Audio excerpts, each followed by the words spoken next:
Proper story is supposed to start at the beginning. Ain't so simple with this one. Now here's a kid whose whole world got all twisted, leaving him stranded on a rock in the sky. He gets up, sets off for the Bastion, where everyone agreed to go in case of trouble.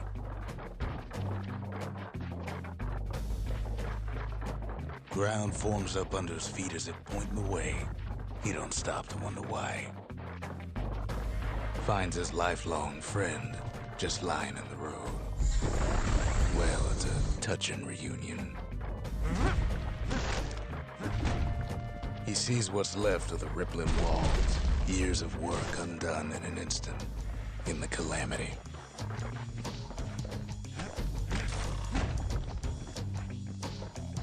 That a survivor? No, ma'am. It's a gas fella, forced out from underground. Kid pops him good. Starts to feel his bruises, though.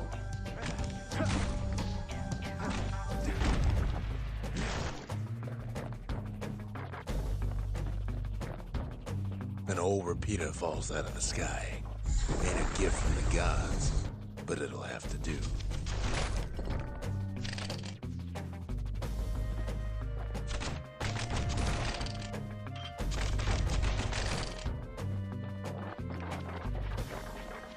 Kid's worked up quite a thirst by now, so that fountain looks real inviting. Sometimes you just need a drink.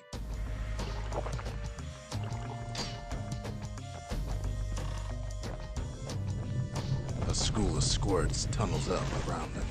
Must have fled here from the mines.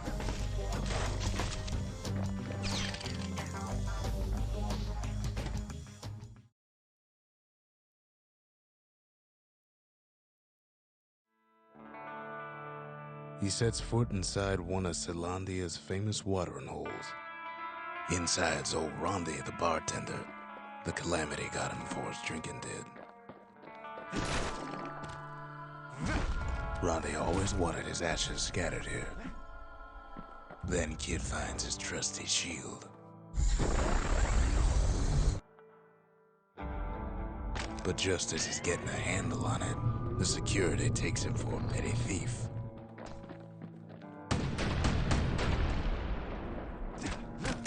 Clang. Shield saves his hide.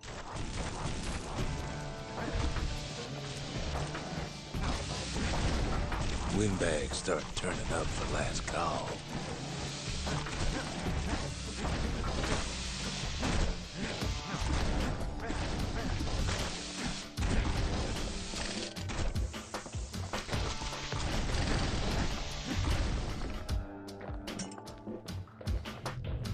More squirts start coming out of the woodwork. A big old fella pops out in front of the kid.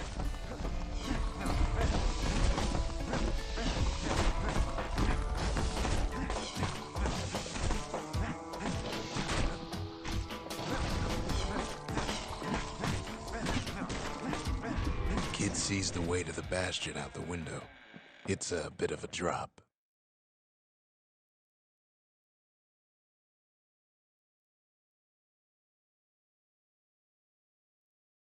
He gets a good look at things on his way down.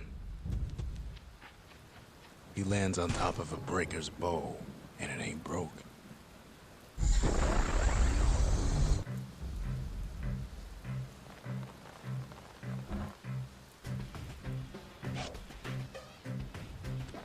Kid spies a good perch for some target practice. He knows he should draw the string all the way back.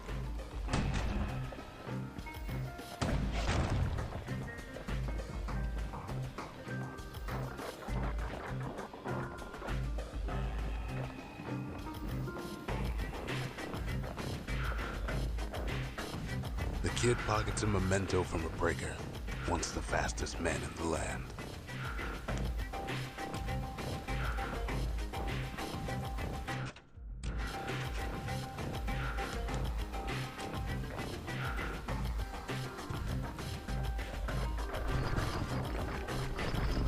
Good news is the emergency defenses still work.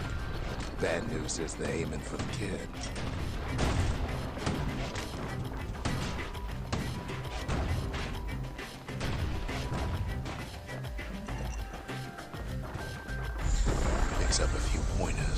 rusty old tome. He's a mighty fast learner.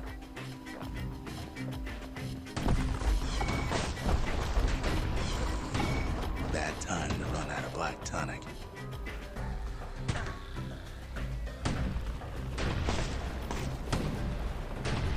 Right back at you, he finds the distillery, right next to the arsenal. Tough part of town. One sip of the spirits in that distillery, and the kid'll feel like a new man.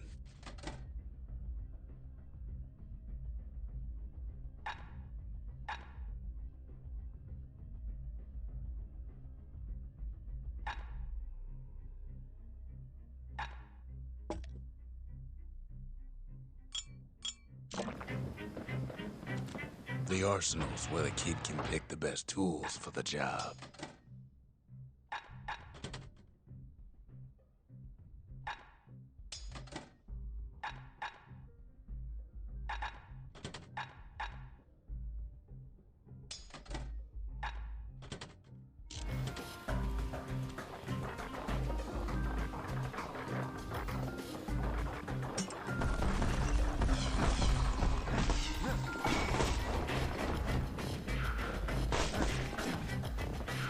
Some of them squirts birthing like crazy in a couple of corn bins.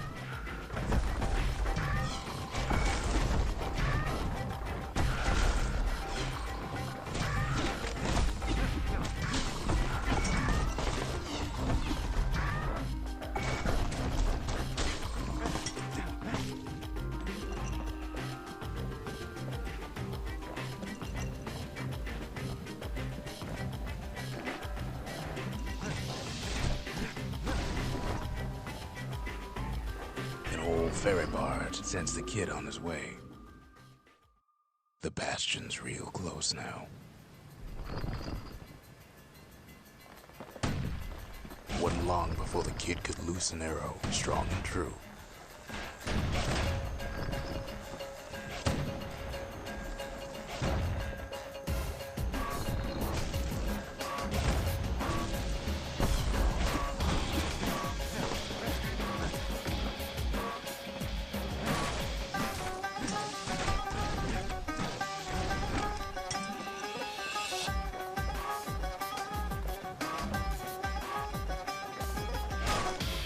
Kid takes a chunk of alloy.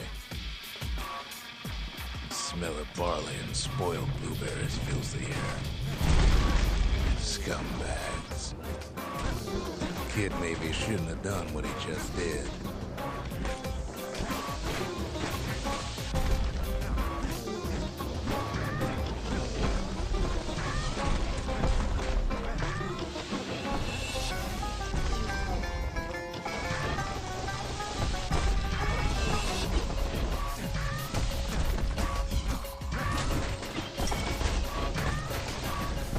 Kid puts him out of his misery.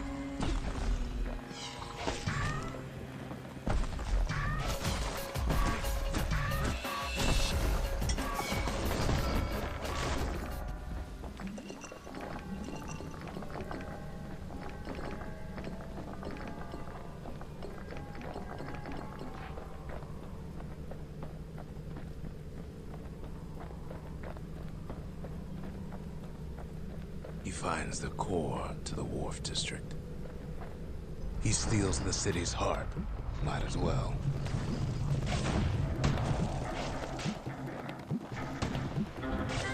Kid has a feeling he better get a move on. The place is starting to fall.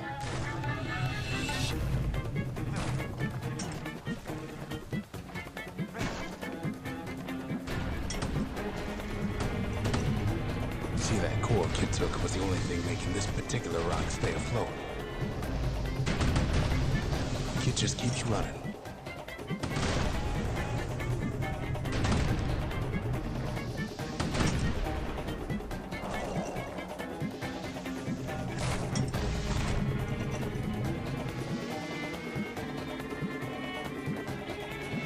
At last, the skyway's in sight. Whisks him where he needs to go.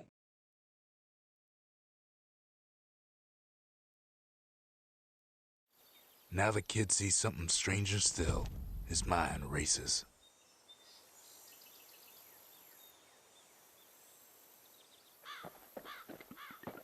Did anybody else survive? Sure enough, he finds another. He finds me. We talk for a spell.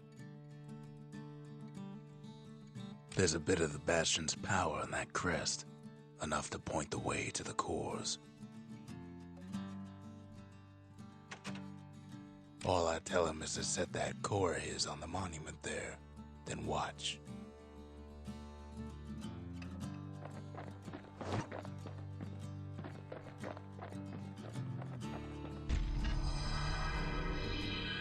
And just like that, the Bastion comes alive. Starts growing again, growing stronger. Kid's gotta put its power to good use. Now the Bastion can send him even farther into the wild unknown.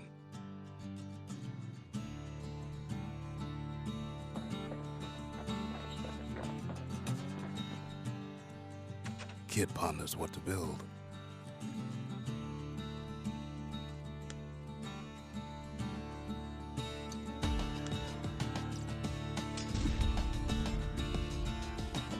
The Bastion's a place of peace, but we can hold our own if we have to.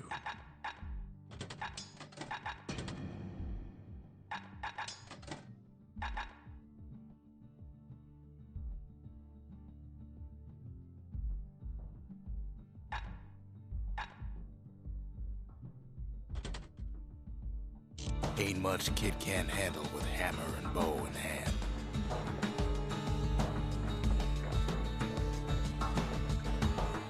Kid don't know what's out there waiting for him.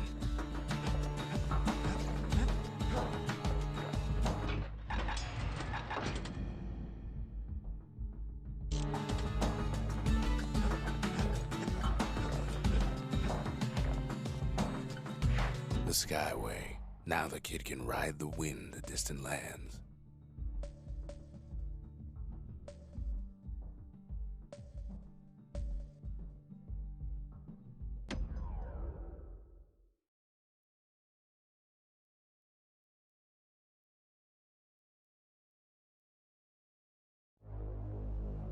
Now he lands at the intersection between bad and wrong.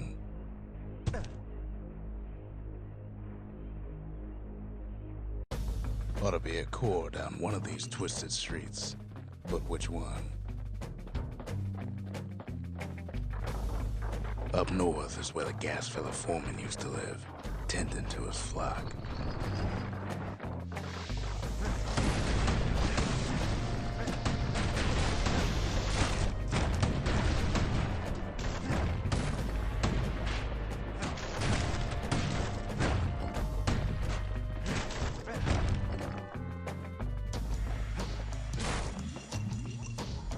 No white gas fellas all dress alike. Kids wondering the same thing. And there it is, but it's locked down tight in an alloy cage. A blustery old foreman's keeping his fellas in check, almost like he's showboating the crowd.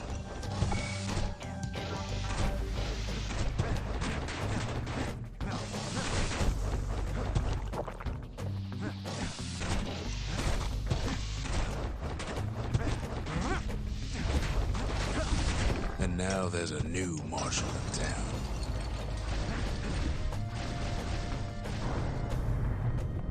He hears the whole place groan, but it's too tough to fall. Might as well check the other side streets before leaving this hole.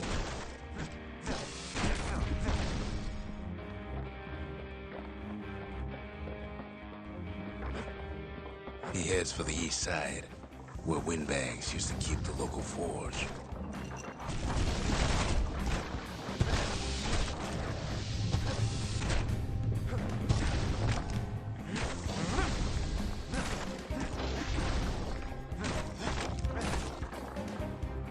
Inside the forge, Kid can fine-tune those instruments of his.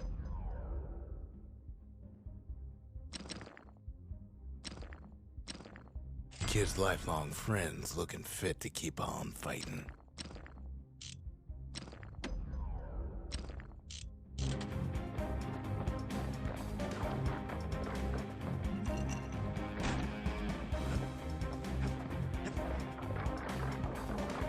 place to find the likes of Percy the Snitch. Never much cared for that big wide grin of his.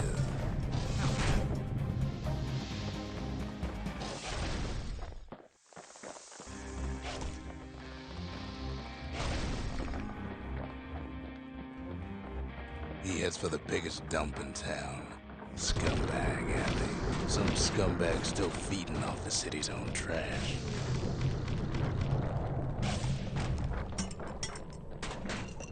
And there he is. The oldest scumbag of them all. Gershel.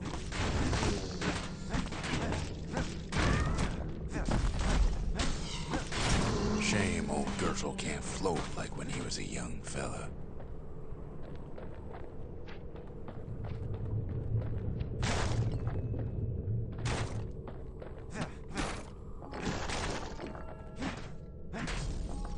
The rest of the path is gone for good, and his city crest won't bring it back. He heads for the squirt steps. Won't be no field trip this time.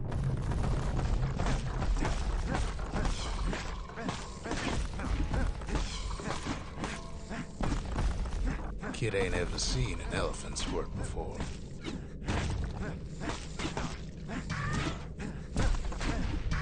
Hopes he'll never see one again.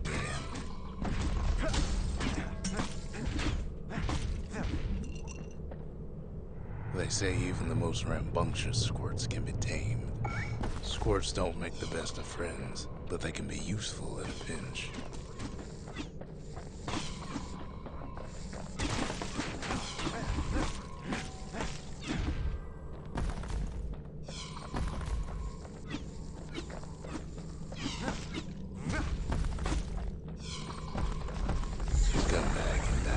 Just about anything, except for this. It's quick for slicing and light enough to throw. Kid's ready to go, and his ticket out's right where he started.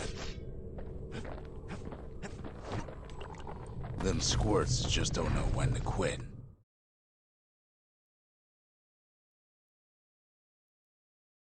He comes back, just like I knew he would. The core hums in his pack. The monument's calling for it. The windbags used to be all right.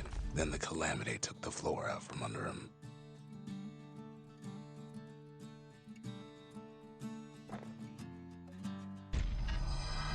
Kid does it again. Only fair he decides what we build next.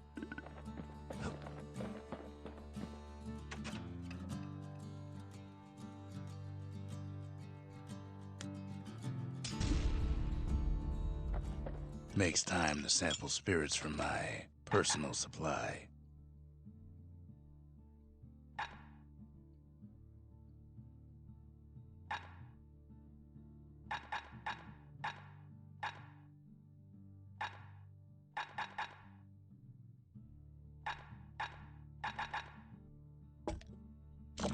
Squirt cider will toughen you right up. Too bad about the musty aftertaste. Picked up traces of other cores while the kid was out.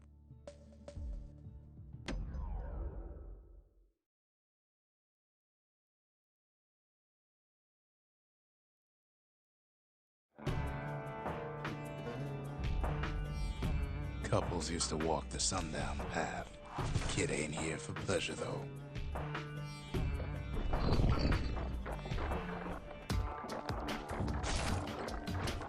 But then, somebody gets to the core before the kid. The floor starts giving way under the lightest step. A single panic squirt could bring the whole place down. Fragments of the old world rain in the sky. Well, the path ain't exactly open to visitors no more. Security's all fired up.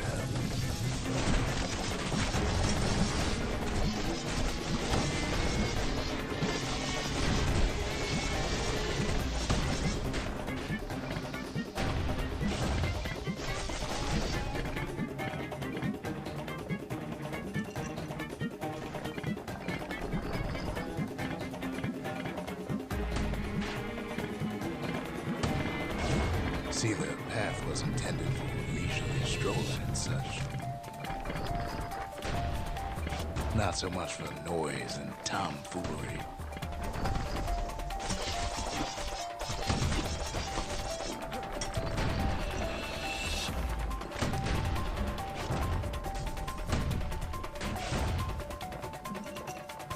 Sky bridges link the path together. One of them bridges whips the kid along.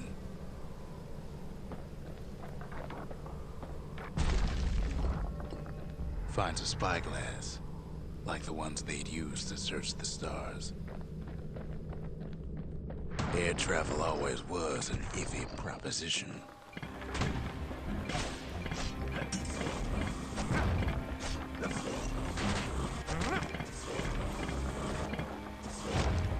But Calamity changed everything, even where the wind blows.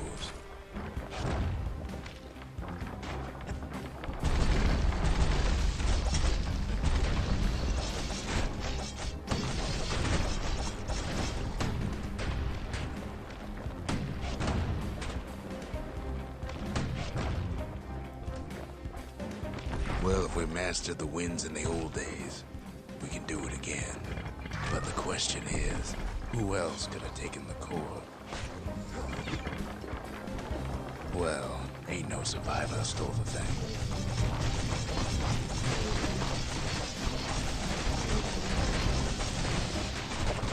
Scumbag ate it by mistake.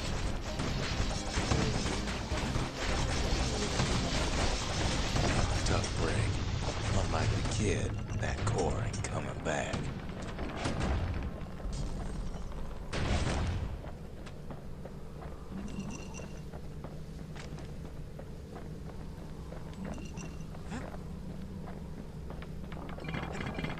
No, they used to ship live munitions down the path. Find time to find them.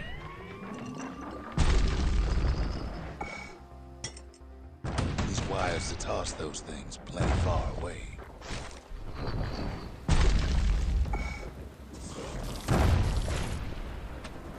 Even gas fellas need some shut-eye from time to time. They get real cranky when you wake them up.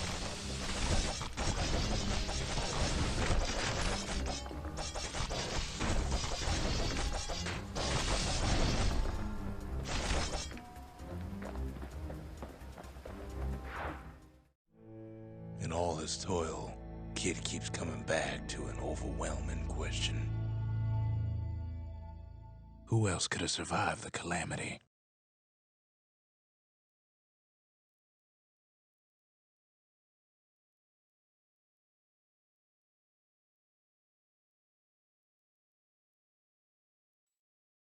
So he didn't find the core that time, but that ain't about to stop us.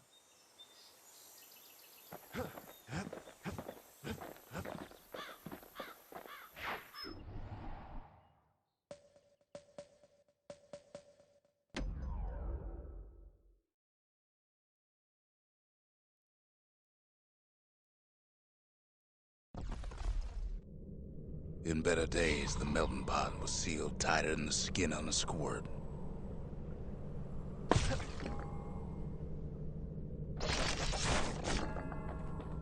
Of all the plans to survive the calamity, it had to be stab weeds. Blasted things hurt like a broken heart. If there's a core, he figures it ought to be deeper down.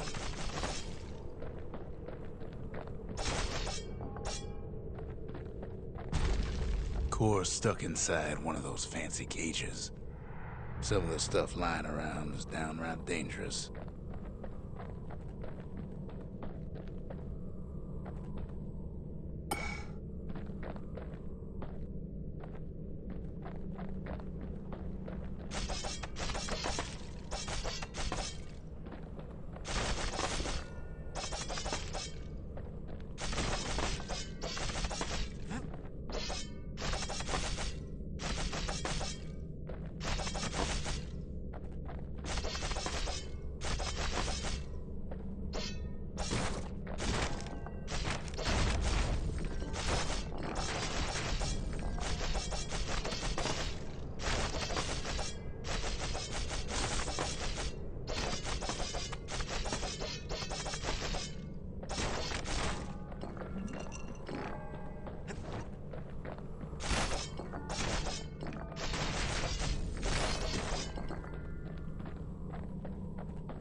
He throws a switch.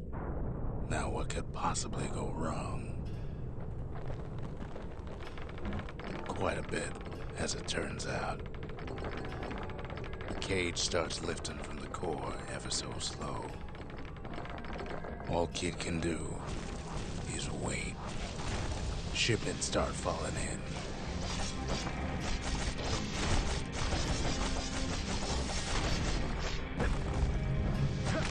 Not every squirt's born bad. Some spring to the kid's defense. Judging by the movement of the cage, it's gonna take a little while.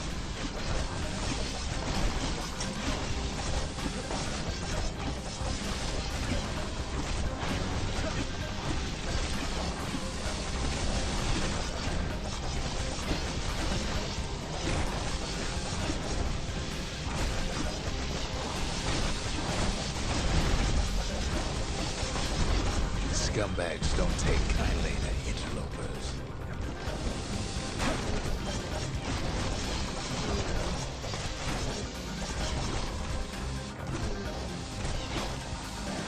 Even some gas fellas take his corner. Birdie popped that mean old foreman.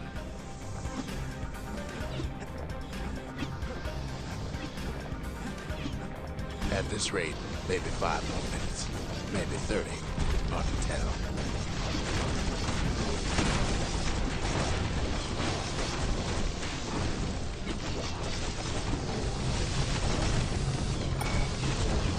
Squirts get real territorial around the core. Then a shipment of free samples shows up.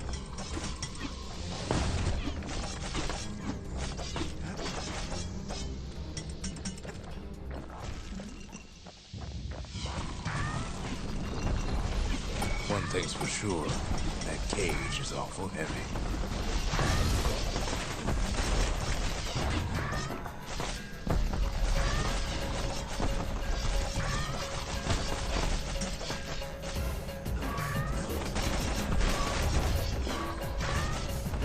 Troublesome scene, to be sure. It ain't all bad, as the kid finds some spices from the motherland, tax-free.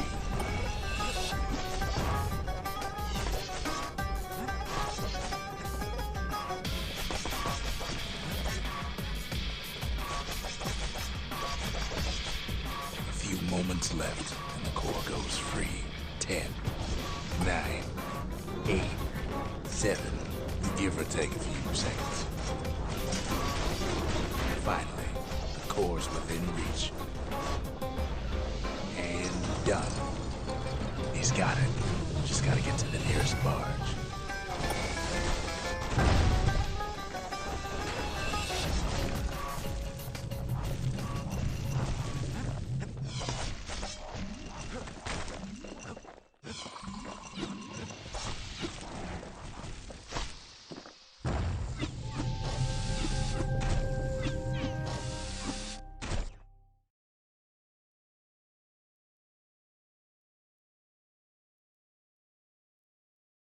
I still remember the look on his face after that one.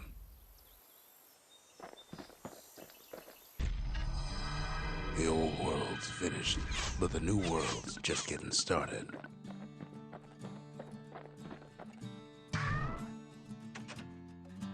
We could always see the stars, we just never could reach them, no matter how high we built.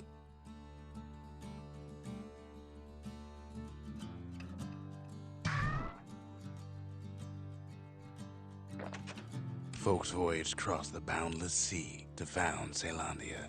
It was good living here for a while.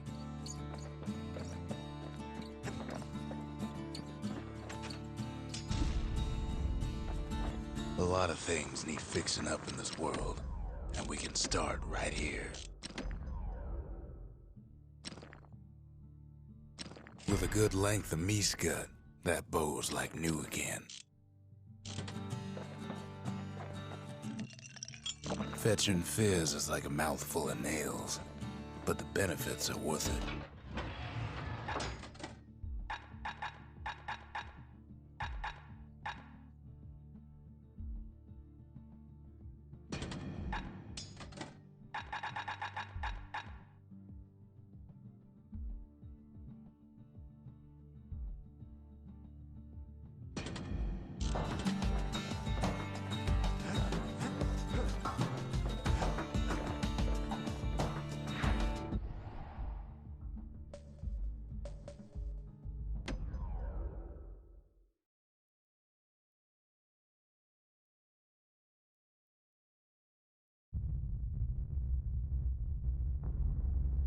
The dead welcome him with open arms.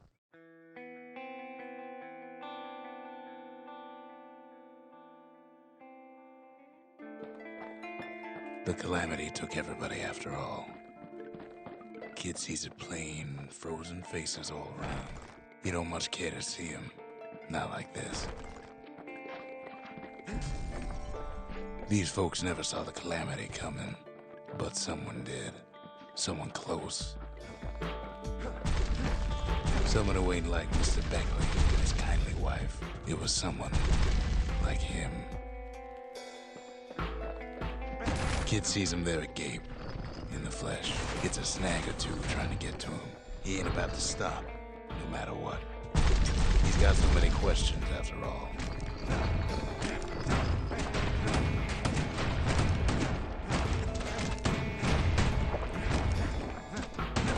Just ain't got time for answers.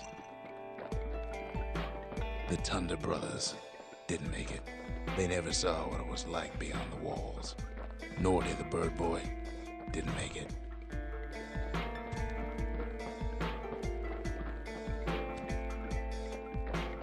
The Jawsons, they didn't make it.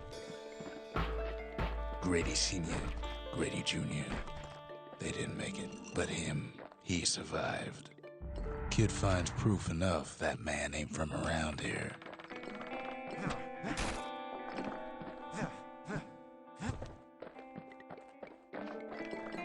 Just think, without that man, we wouldn't be here right now, would we?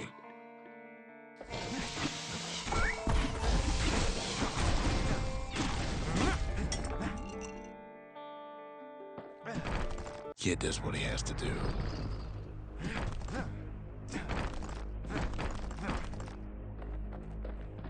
What do you say to a man who's seen too much? Kid hasn't a clue, but he says this. We have to go. Please.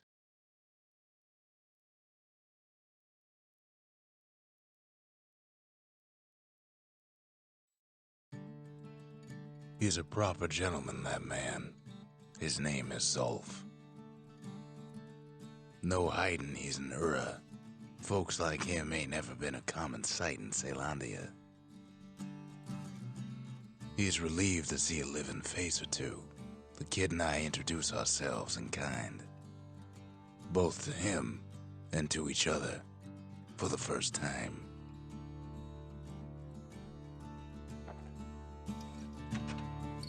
We fought the Ura decades ago, but that was then. Things are different between us now. For Zulf, Caelondia was like a second home. He's real worried about his first home, too. Far to the east.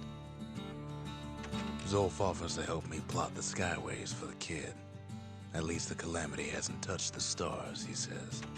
He was born in the Tazzle terminals. The Ura sent him on a mission of peace to our city, and he's lived here ever since.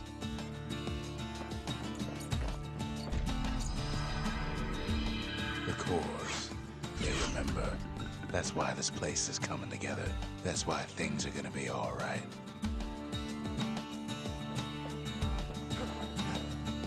Well, look what we have here.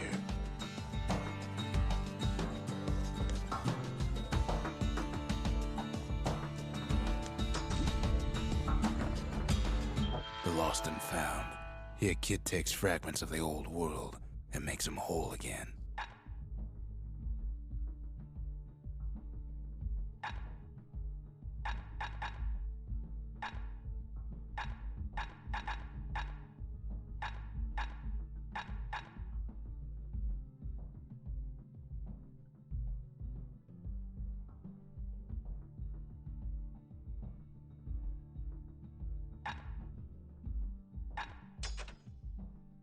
All it takes is some fragments, and the Bastion makes it good as new.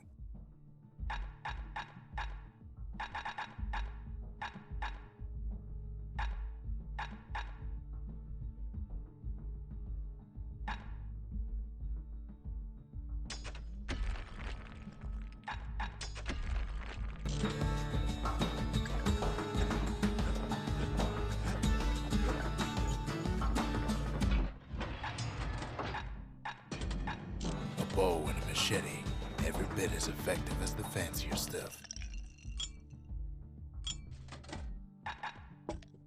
If you're feeling low, count on the buttery flavor of our own Bastion bourbon. The little Zolwood oil and that blade shines like a light.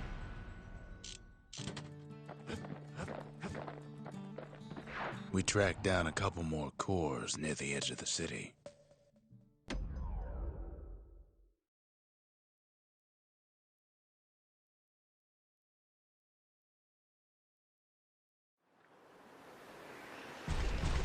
There's only one way to Cinder Brick Fort. The hard way. Sure, the city marshals may be gone, but now the fort's crawling with windbags.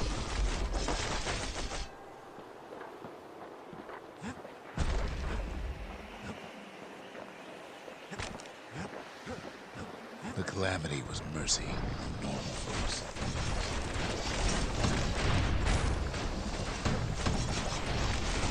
The windbags ain't so lucky.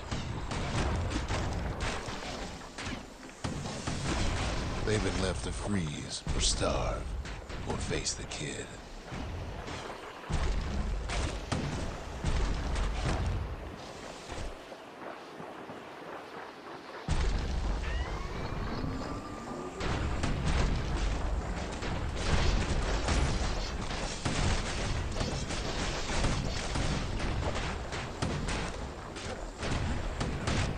Well, windbags young and old keep fighting for the fort.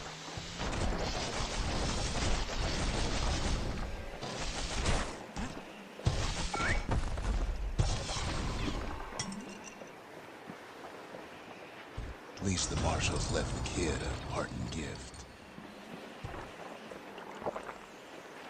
Something the windbags just can't handle. Something that'll punch clean through their greasy hides.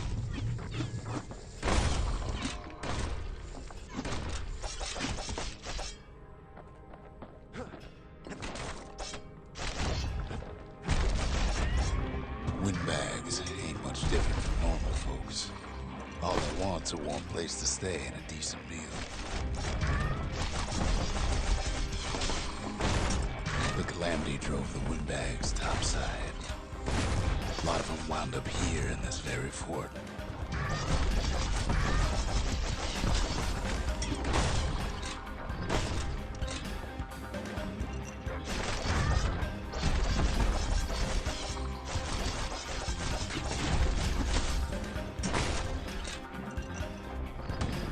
Could have been minding the business underground like in the old days.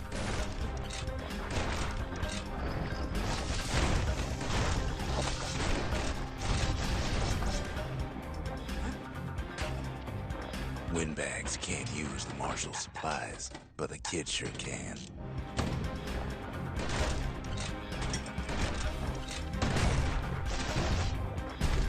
As for the windbags, Cinder Brick gave them enough heat and metal to munch on for a while. Well, the fort ain't theirs by right. Can't blame them for wanting it, though.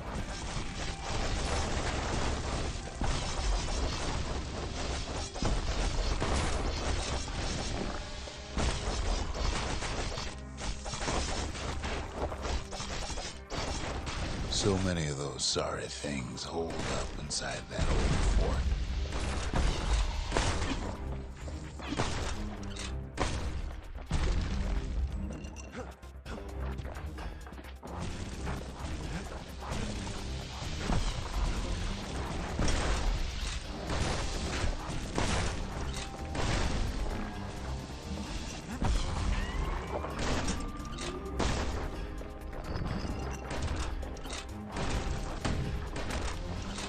Kids blasting everything in sight with that newfangled musket.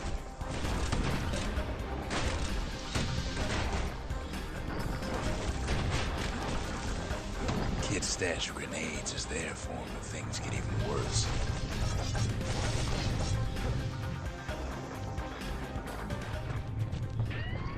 Security's plain gone haywire. Windbags gummed up the works.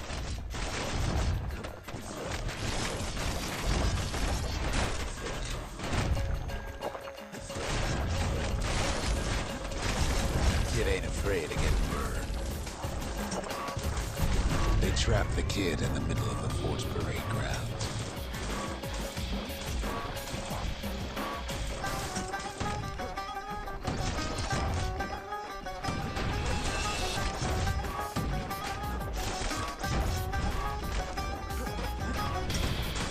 Then they bring out Glutus and Blandon and all his scumbag uncles.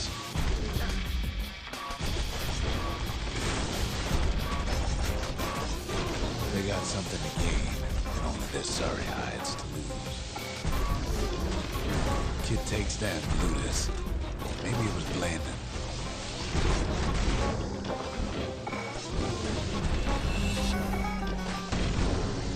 The other big fella soon joins his brother, wherever they are now.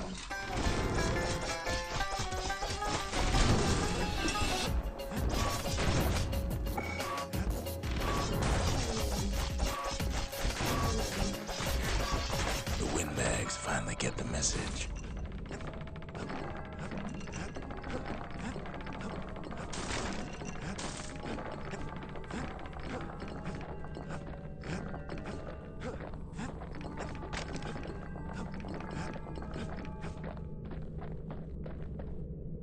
Kid used to dream of getting a marshal's badge, but not like this. And now ain't nothing left for nobody down at Cinderbrick Fort.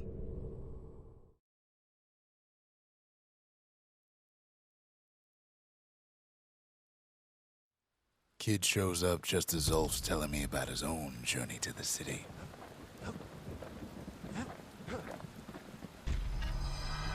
Zulf's travels ain't much compared to what the kids had to go through for all this. The marshals seem like good men, he says.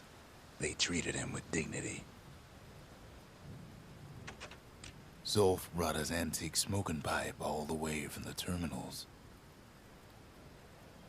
Seems the only thing the Calamity saved for Zulf was his smoking pipe.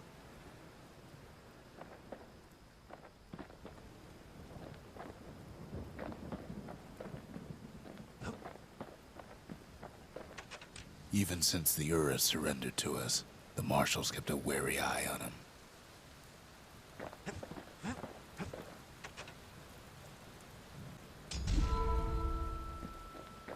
The memorial.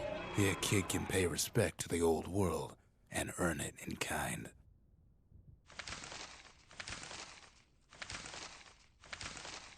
The valediction. Just another one of my sketches. Nothing more. Words can't express what happened, but they're all I got.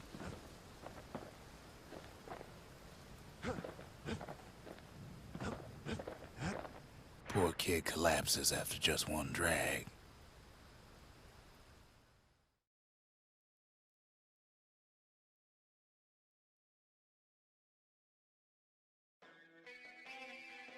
The past. Only good thing ever come out of the past is history.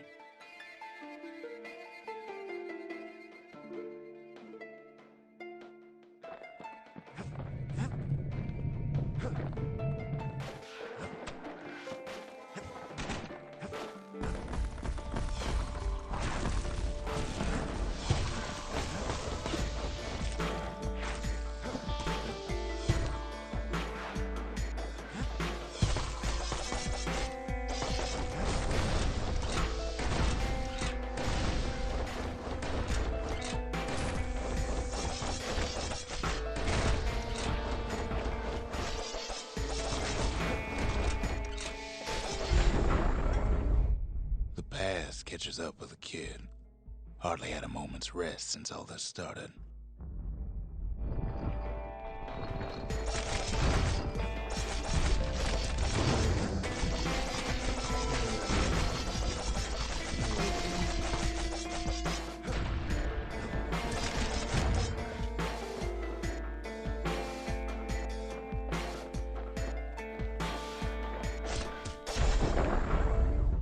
Fair to say he's led a hard life, supposing what he says in his sleep ain't no lie.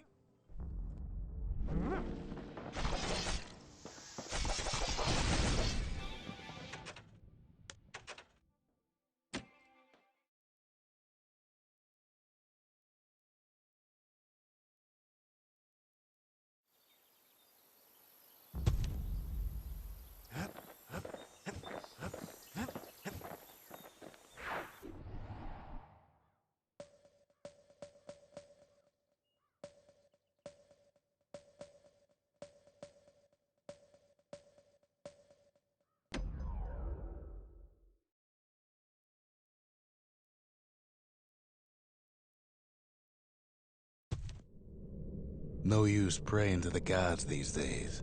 No time for it either.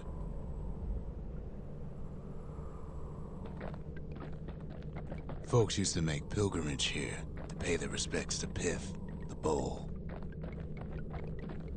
Well, the gods are long gone now, and the orchard core is long gone too.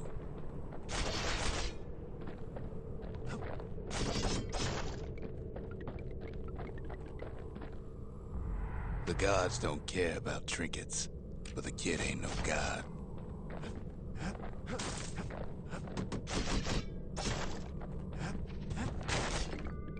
Pith stood for something once. Something real.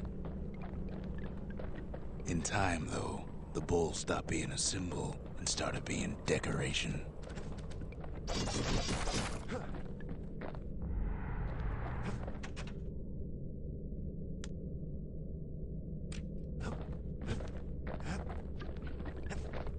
Pith makes a decent scarecrow, at least. Then Pith lights up like a rodeo. Kid breaks him to bits. Must have been guarding that shrine. So what'll it be? Invoke the gods, or tell them off?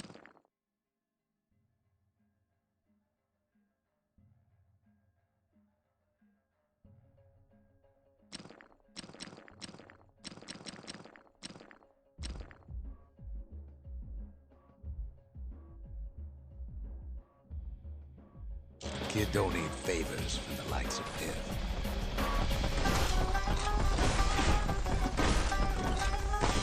Well, if the gods are alive, they must be plenty sore.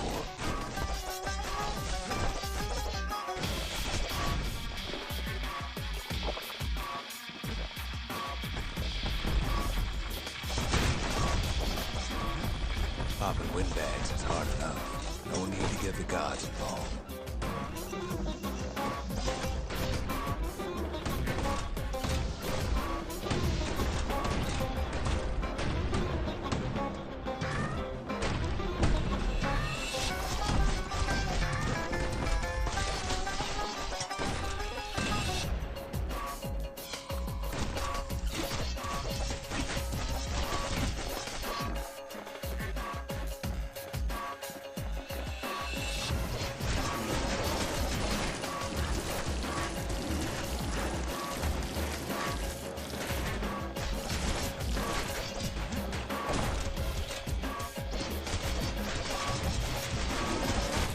Things might have gone worse if Kid tampered with that shrine.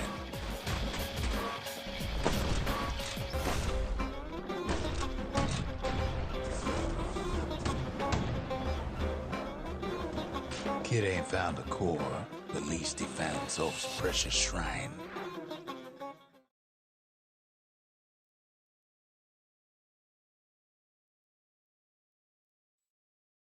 Now we can build a shrine of our own. Though I got some alternatives in mind. Zolf doesn't touch the thing. Says the god of commotion is no children's toy.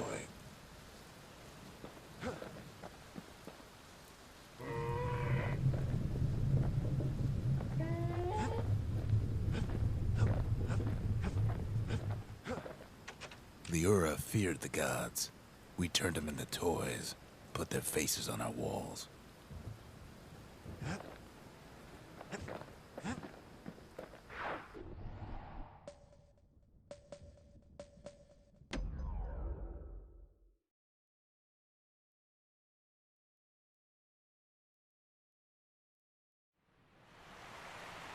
The Langston River flowed free and wild till the calamity drank it all up.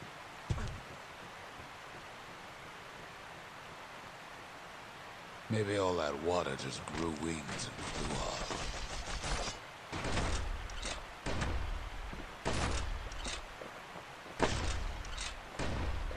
Riverbanks swarming with windbags.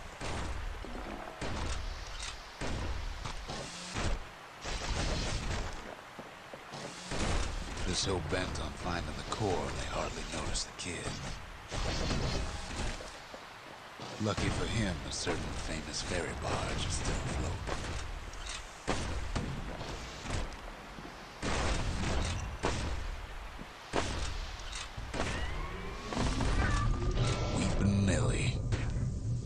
She sends some squirts crying home as she leaves port. Maybe Nellie knows the way to the core.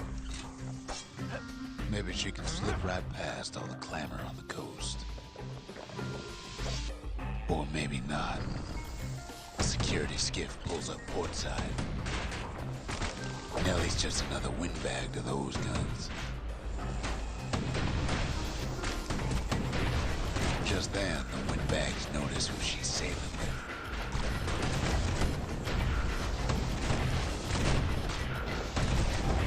They're pretty steamed about what happened at Cinderbreak. They try to cut her off.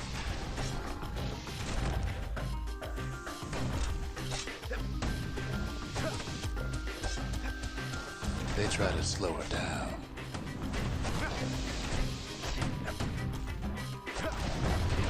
They try to knock her out.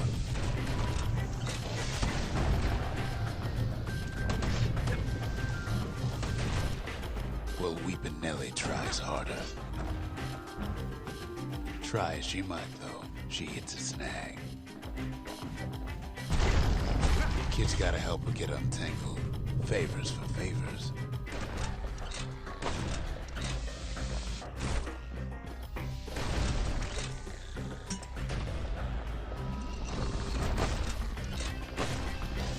At least she picked a good spot for a break, 'cause the core's right there.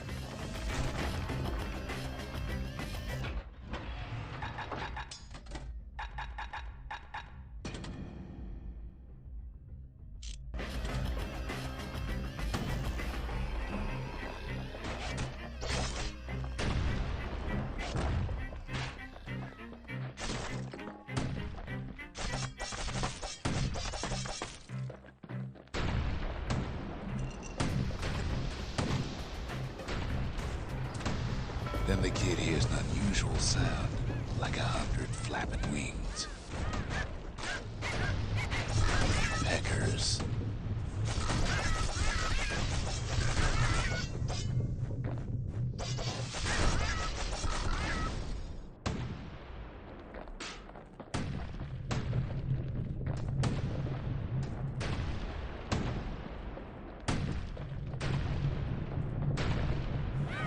They've been watching his every move.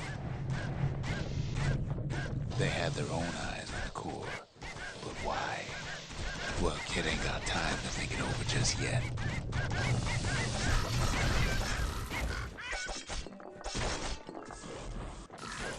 He finds Weepin' Nellie raring to go.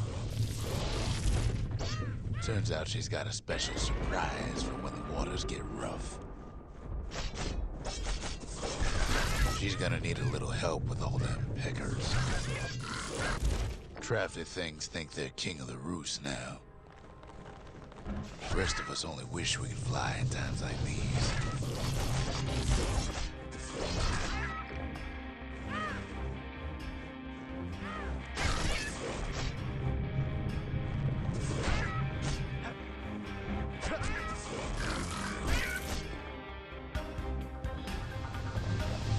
Security skiffs keep on coming to starboard side.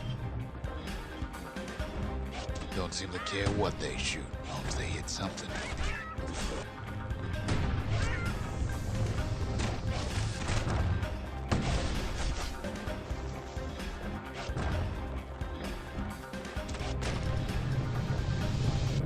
The windbags getting even better idea.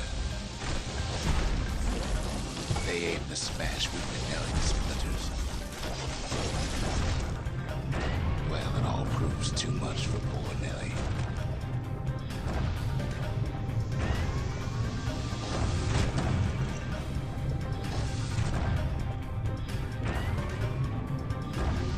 She's just gotta make one last stop.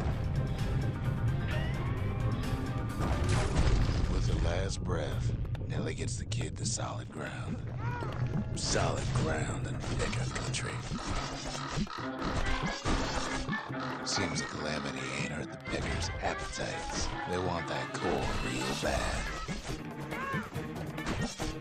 Might be they want it just as bad as a kid.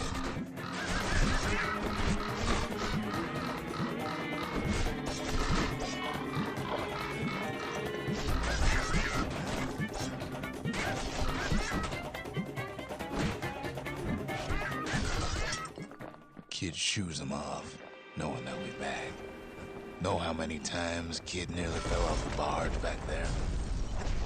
A good couple of times. Now, listen close. You should remember this next part.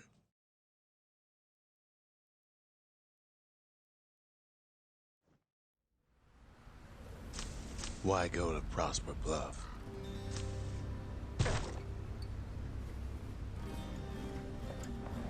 Used to take an enterprising man or a plain old fool to venture out that far.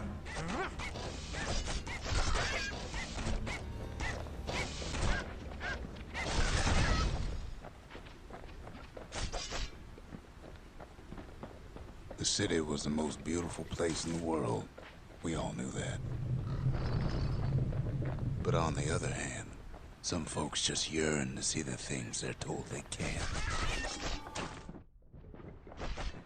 And that's why you go to Prosper Bluff, ain't it?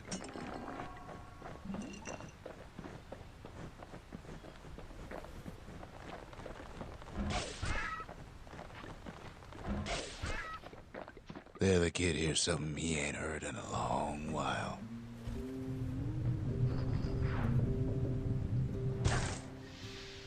How's it go again?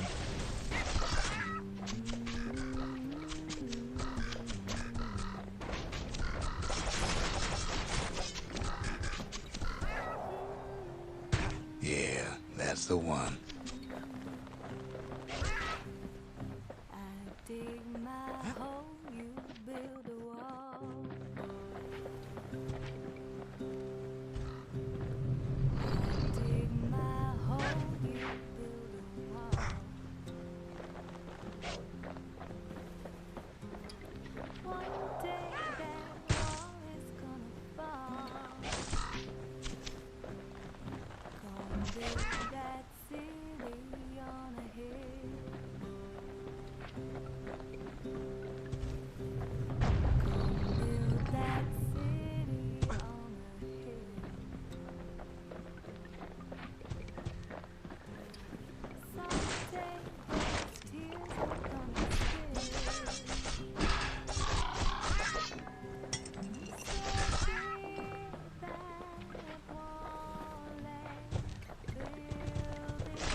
Well, no point explaining what happens next, right? Suffice it to say, kid ain't coming home empty-handed. And besides, it's like the song goes.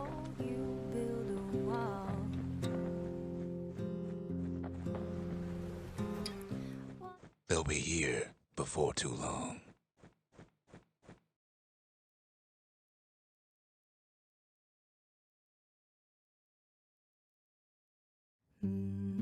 We darn near celebrated when the kid got back, didn't we? Zolf never thought he'd see a fellow Ura again. We become fast friends. Calamity has that effect on people. But there was more to be done. There was one last core to find. A scientific journal written in Zolf's native tongue. He learned so much from it. Too much. If only I'd known half the secrets of the Calamity were tucked away in that book, I'd have worked to translate it right away.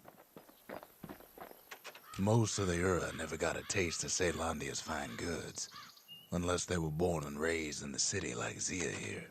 Sure, the world's all gone to pieces farther than the eye can see, but leave it to this gal to point out the amazing view. Girl tried to run away from home one time, but the marshals stopped that, didn't they? So many secrets in there and she can't even read it. Her father's own journal.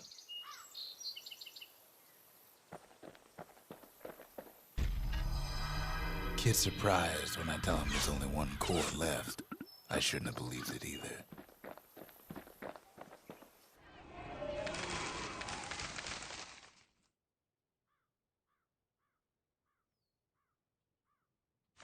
The Gravers. The arm of justice. They seemed unstoppable.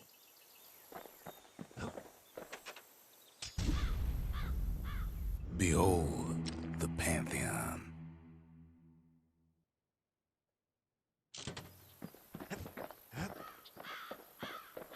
We tracked the final core beyond the city to the wilds.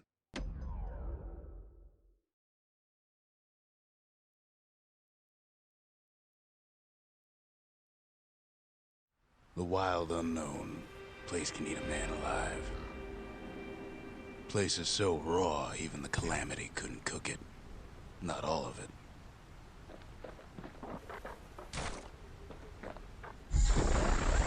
You know what's better than having a slinger pistol in a fight? Having two. Savage things lurking at every turn.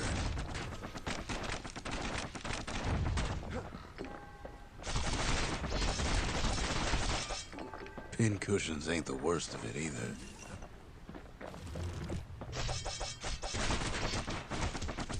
Techers got the core, like they're building a Bastion of their own. The welcoming committee scrambles to attention. Didn't expect the kid so soon.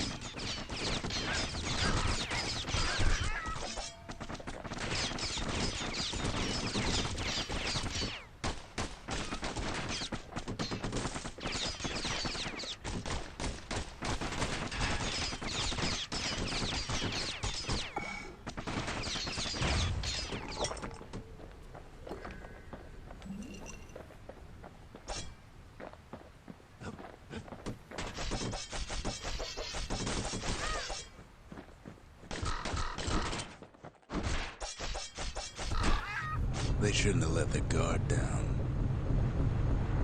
Getting that core was one thing. Getting out's gonna be another. He digs his way out of the clearing, but the wilds won't let him go without a fight.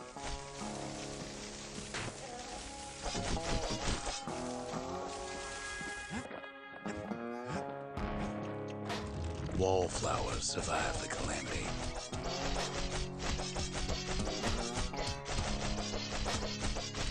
Same goes for the kid. Let's take it real slow. Pin cushions are afoot.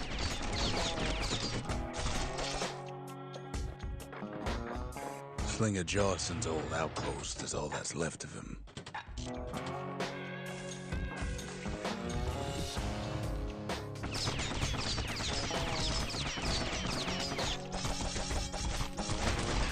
Good thing pin cushions can't see where they're shooting. A handful of windbag shipments made it out this far. The kid's seen the last of them.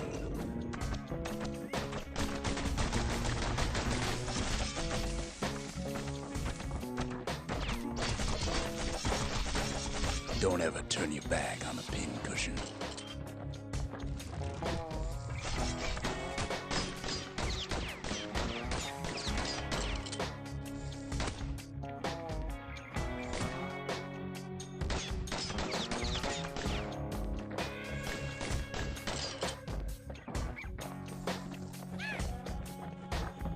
kid's roused up half the wilds by now.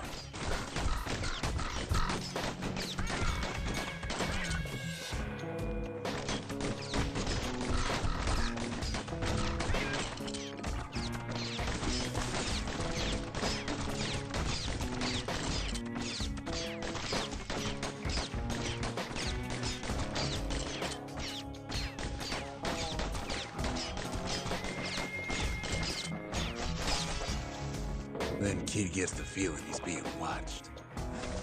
Not by me, by a lunkhead. And lunkheads ain't fond of two-legged animals. Hit him anywhere but the hindquarters and he only make him mad.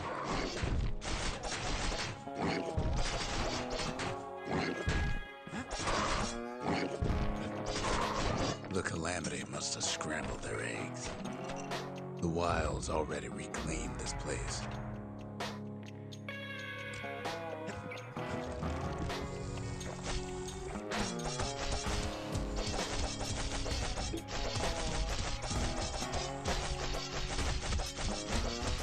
He's anxious to get back.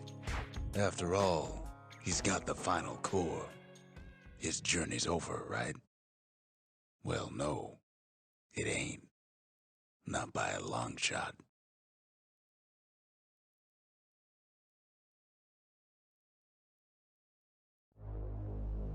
Kid knows something's up when we ain't there to give a warm welcome. See, Zolf and I were just wrapping up a heated discussion. Zolf can barely muster the words. The Calamity failed, he says, but I will not. And with that, Zolf leaves us here, alone.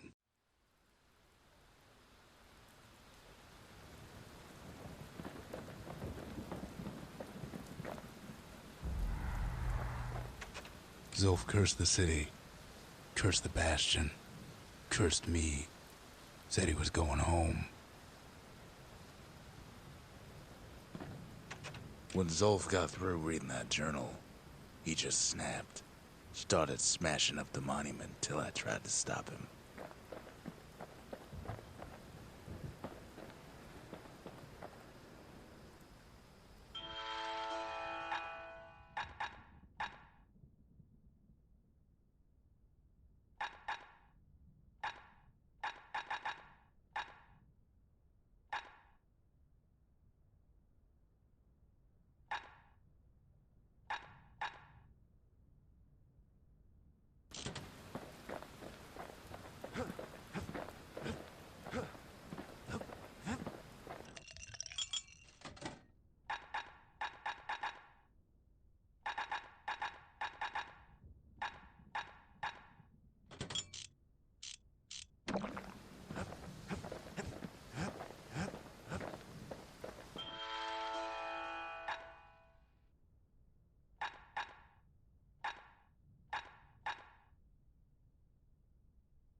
Finders keepers.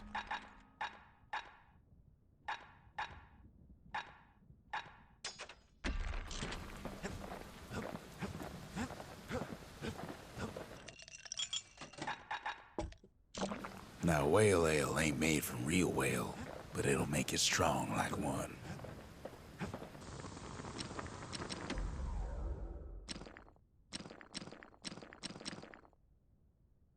You want to tune a scrap musket, you start with the barrel.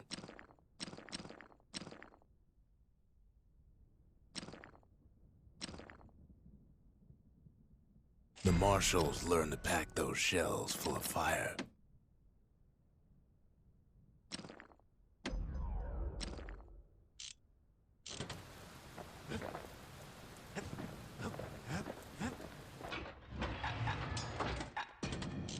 Anything survives a musket shot ought to be quick work for that blade. Zolf banged up the monument pretty bad. But there's a way to put her back together. The shards. We're gonna need all of them to nurse the Bastion back to health. The city brought the shards to the wilds. Now the kid's gonna bring them back.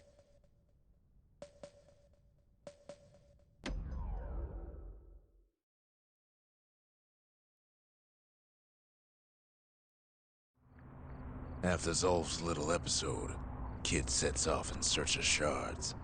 First stop, Jawson Bog. You'll get lost in that bog, I told the kid, and I won't be able to guide you back.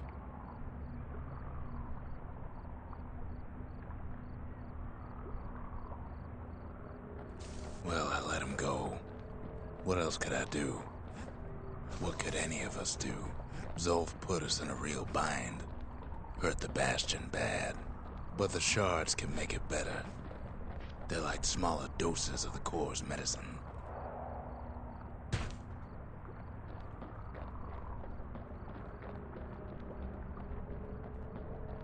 Shame the only place to fill that prescription is out here in the wilds.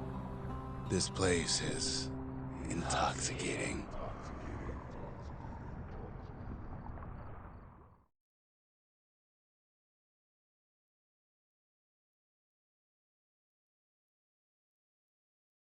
Don't know where he's gone. Might be gone for good for all I know. Wherever he is, somewhere I've never been. Somewhere I never want to go.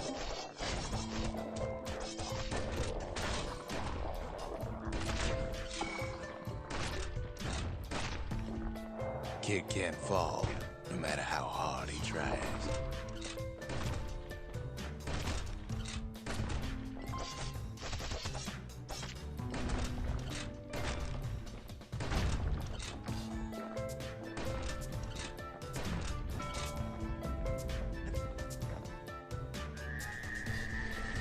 The dead welcome him with open arms. Kid pops him good.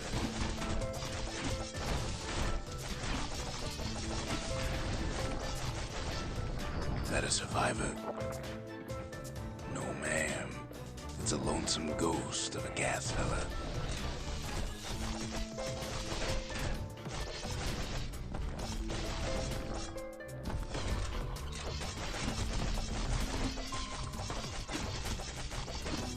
What do you say to a kid who's seen too much? I'm Zolf of Liura. Pleased to make your acquaintance.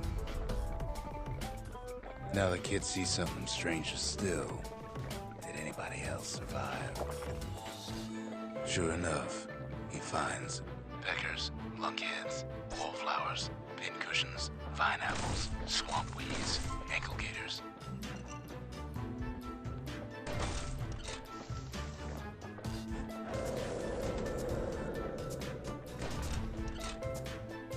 Now the Bastion can send him even farther into the wild unknown. Kid sets foot inside one of Ceylondia's famous watering holes.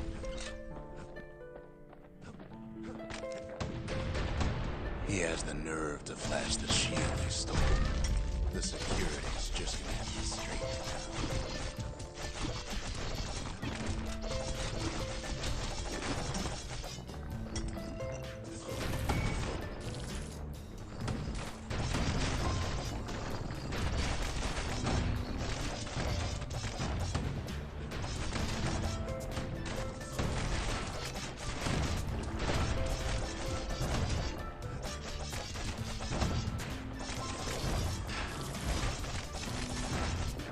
Kid succeeds where the calamity failed. Would you look at what he did to poor old Ronde the bartender? Proper story's supposed to start at the beginning. It's so simple with this one. Now here's a kid whose whole world's alright, snoozing there on a rock in the sky. He wakes up. I'm just fooling. He sees what's left of the rippling walls. Years of work undone in an instant. He sees what's left of Pith, the bull. He sees what's left of his lifelong friend. His friend, he's come undone too. He sees what's left undone.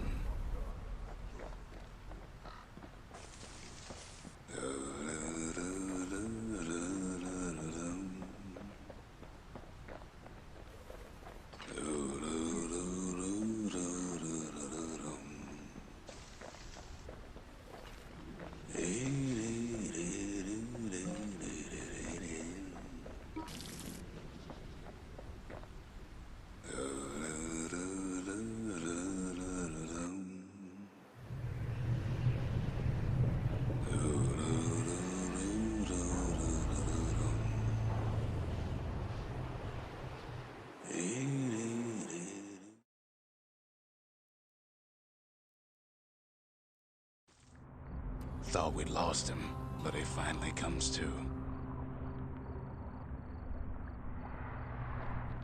The shard ain't lost either. Not anymore. Now to find a ticket out of this hole. Ever heard of a lung blossom? It's bigger than the stories say.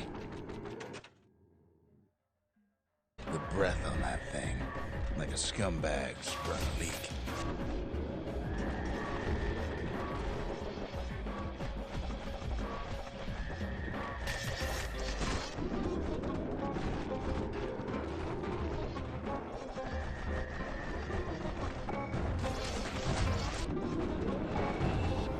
They say one whiff of lung blossom can make you lose your mind.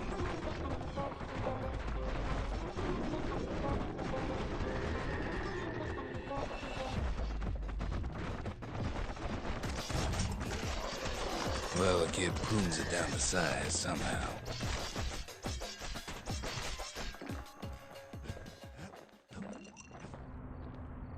Mother only knows what happened in the bog.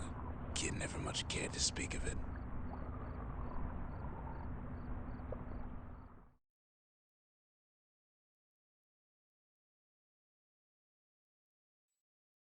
A shard is like a poor man's core, but beggars can't be choosers.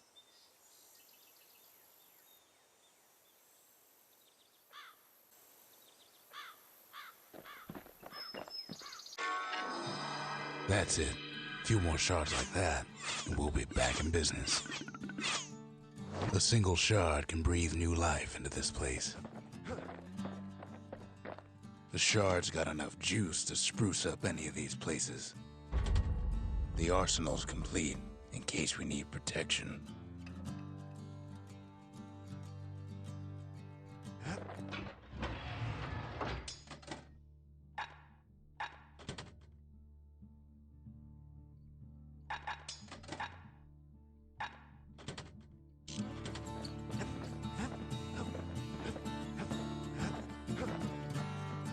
The city tried to use the shards to stake out the wilds.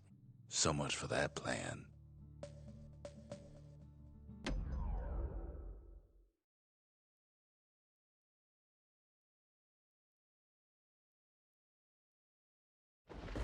Ankle gators used to roam the wilds, and they nested at Rothus Lagoon. Many a tale folks used to scare their children straight originated here.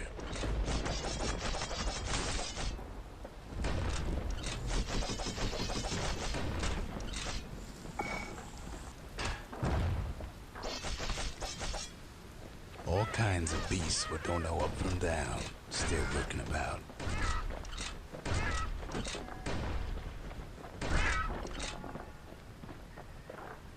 Only the city's brushers knew their way around the lagoon.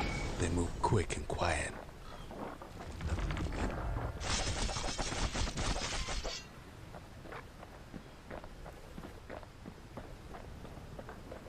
Even the brushers learned to fear this place.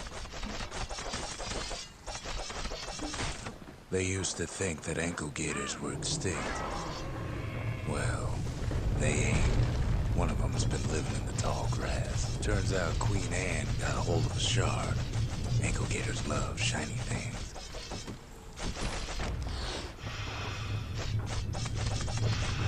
Know what smells worse than an ankle gator's breath? A stinkweed. Can't get hasty in a place like this. Ain't time for pecker hunting, but the kid can't resist.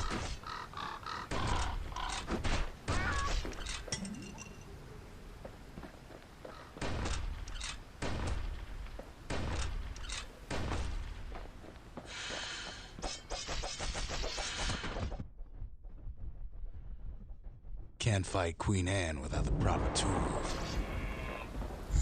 Brushers use their pikes to keep their distance around here. Now the kid can do the same.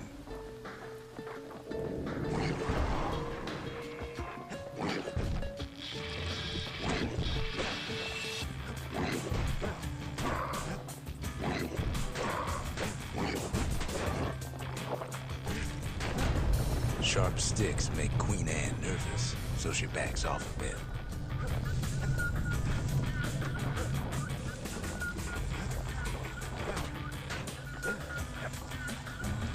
Kid's got a mean throwing arm.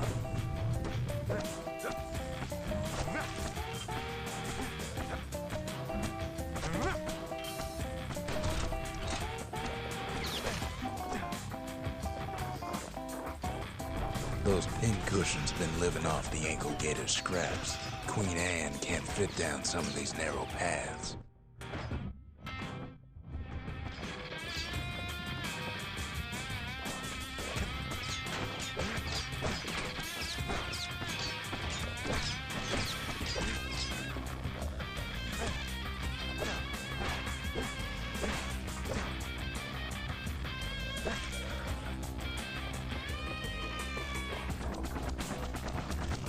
Queenie leads the kid into some kind of twisted trap. One bad step in that tall grass and he's Queen Anne's lunch.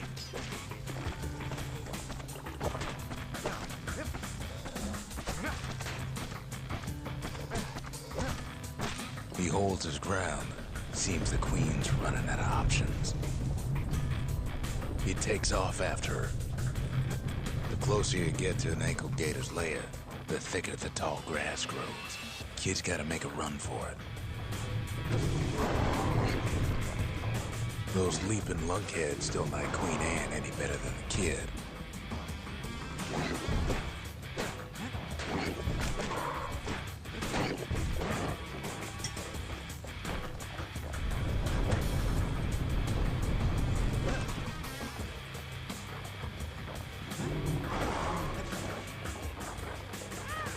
Queenie must have scared a bunch of peckers out of hiding.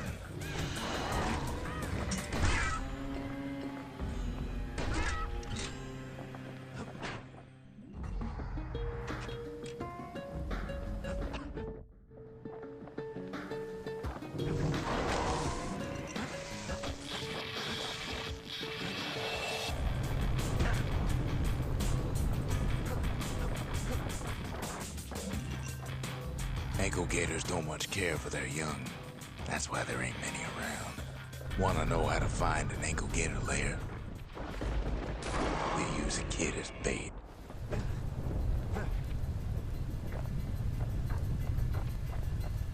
The shard's sitting in plain view. Now she's coming for him. She's got nowhere else to go.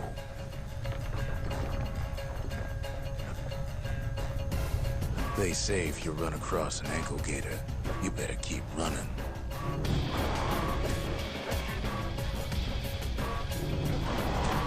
She's starting to get annoyed.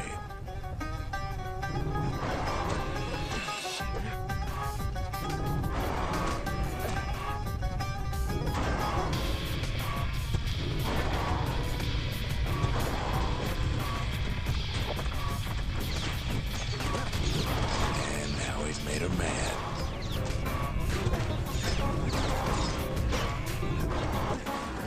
Rest in peace, Queen Anne. That was for the brushers.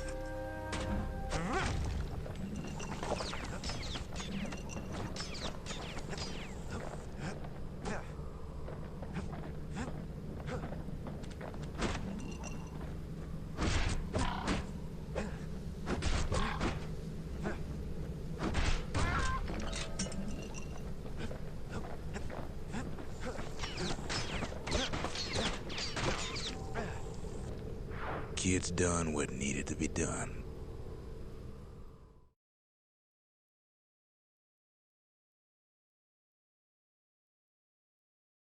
Queen Anne's reign is over. We even got a crown jewel. All that trouble for a single shard. But you know what? It was worth it.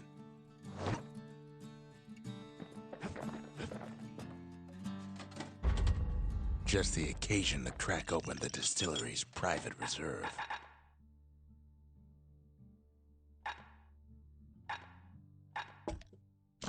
Black rye is like hot pineapple chowder on a cold day. Brings back memories.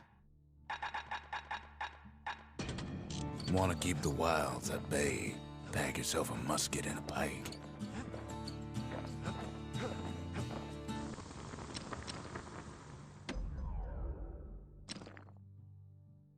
To fix a brusher's pike, you just need a good length of knife bark.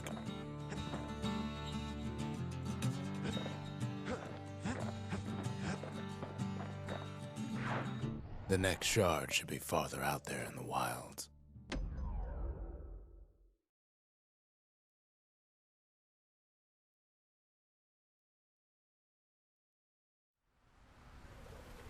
Know how Caelondia became the richest city in the world? 2 words. Point Lemaine.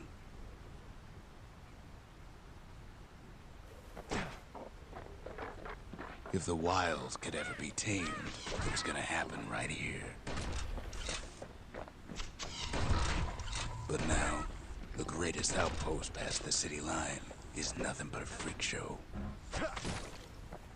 The army's triggers once had the place on lockdown.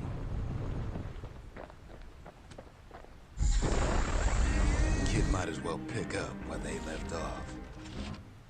Blam! Just like my fighting days. Gun like that can even put the wilds in check.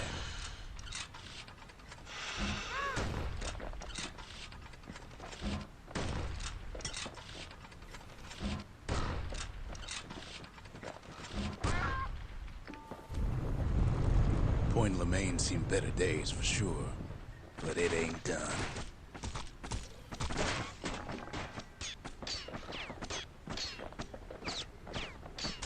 Whole place shudders in a fit.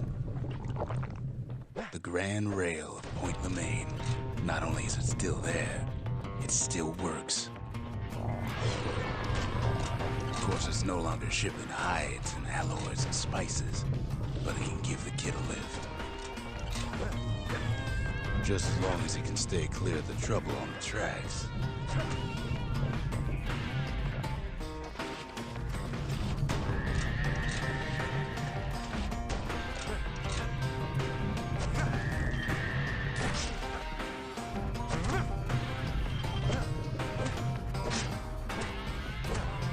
The grand rail's all grown over with things that Calamity chewed up and spat out.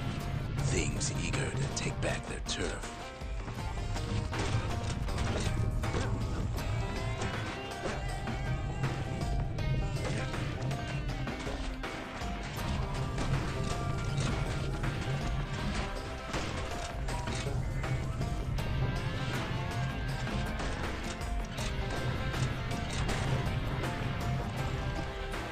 Kid lets a few of them slip by.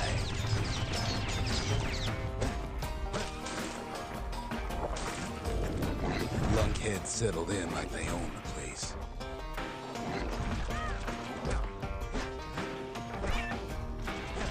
Takes fancy footwork on the rail, what with wallflowers coughing fungus everywhere.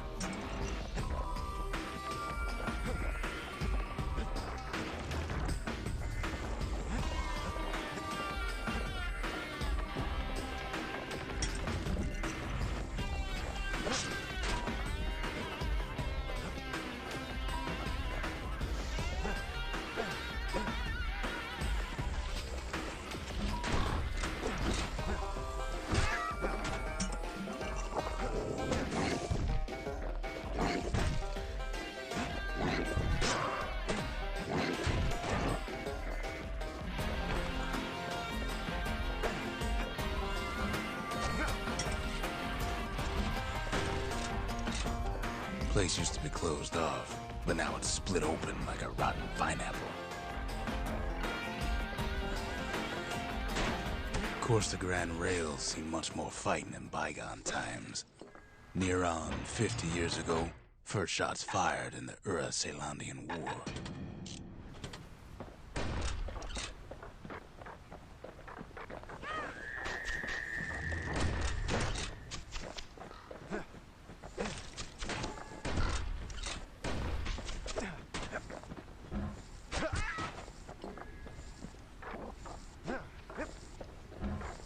It was right here that Zolf's forefathers decided to mix it up.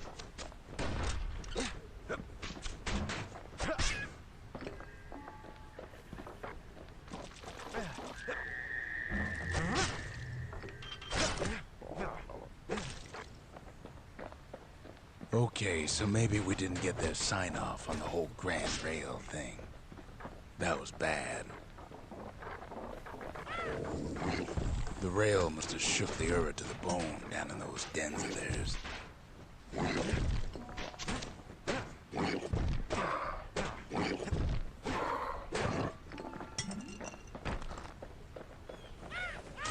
Well, the rail won't last much longer now that the kid took the shard. It's still got one good run in store for him, though. All the rotten wood there on the rails turned it into swamp weed central.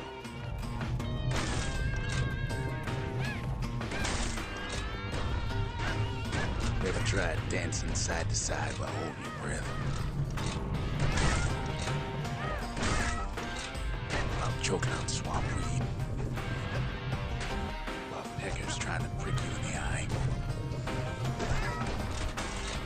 Well, let me tell you, it ain't fun.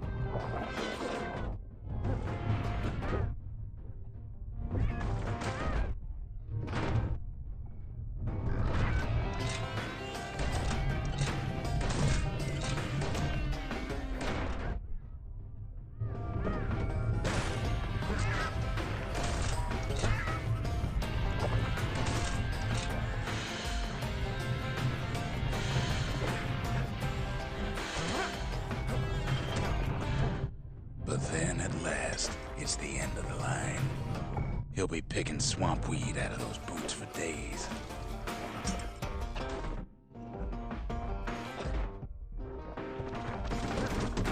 Turns out he's got company up at the rail station, waiting for him.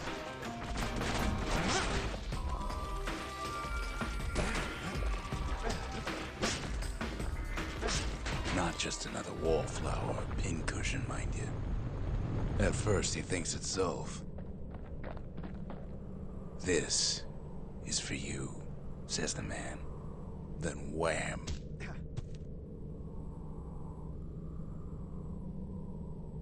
When the kid comes to, the man's long gone, but something else is there.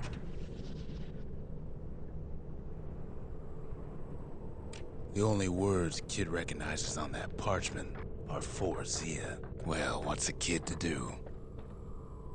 He took the shard, he took the hit, and he took that note.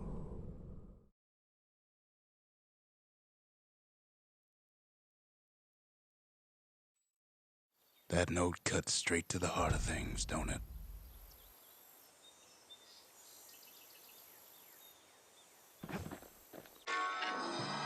It ain't too late to unlock the potential of this place.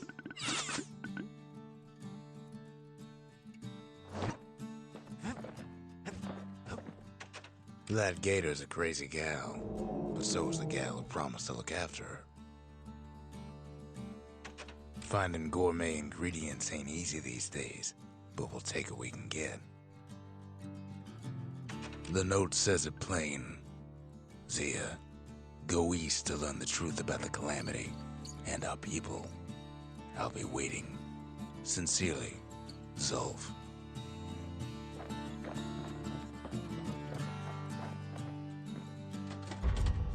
We need an awful big lost and found under the circumstances.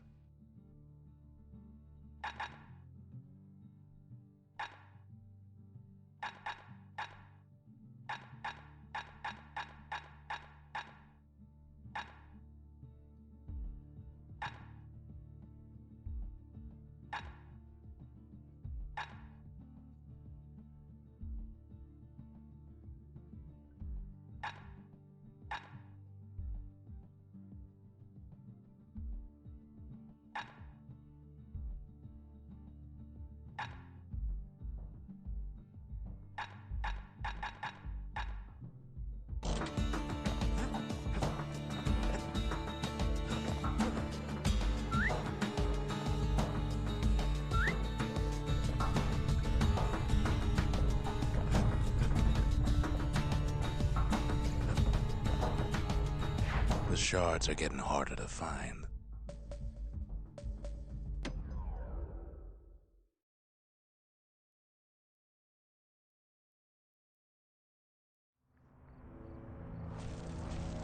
Not everything blew up in the calamity.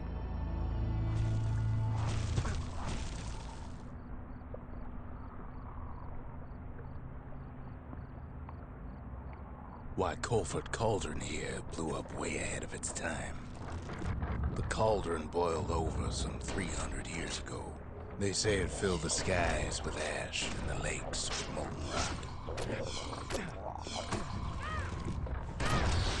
If you wanted to survive something like that, you had to learn to adapt.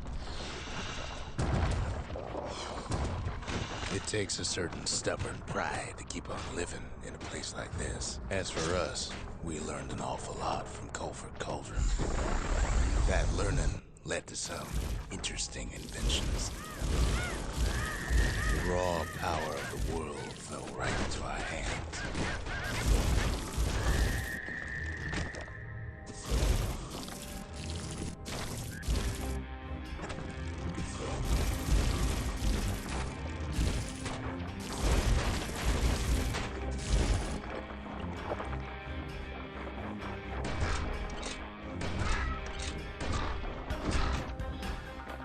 Sure, we dusted off a good many secrets out here.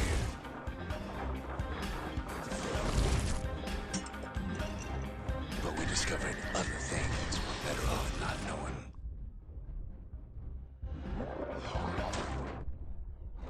The taste of air so hot it sticks to your lungs.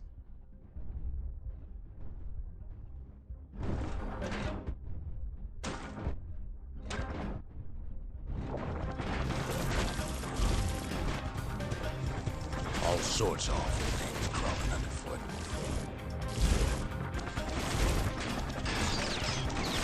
You can cook those things, but you can't eat them. The more ash we swept aside, the more life we found.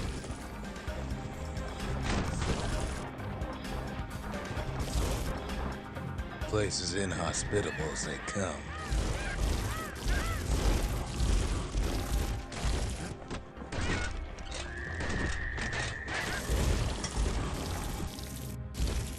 But still we pressed on.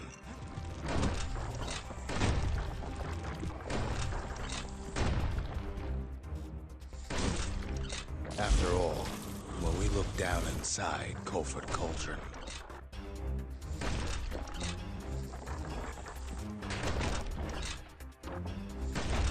look down through all the smoke and flames,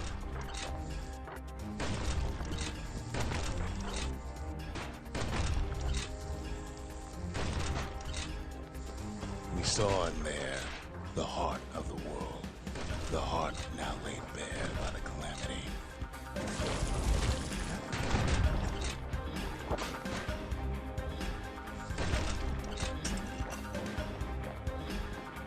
We had to have it. As for the kid, he just has to get that shard out of there. Too bad taking that thing woke up every last stink eye from here to Charleston Bog.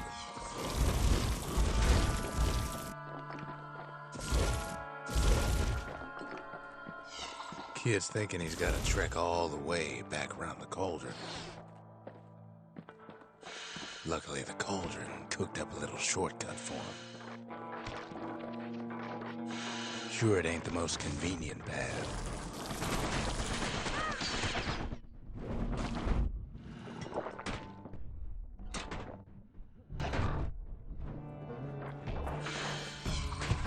Biggest stink eye he's ever seen's waiting for him on the other side. Well, it ain't polite to stare. But where there's one stink eye, there's always more.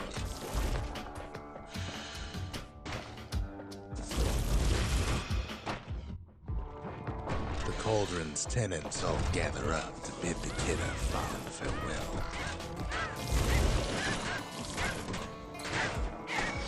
With a good spyglass, you can still see the cauldron from the city. But all the fires died out. There's nothing left of it.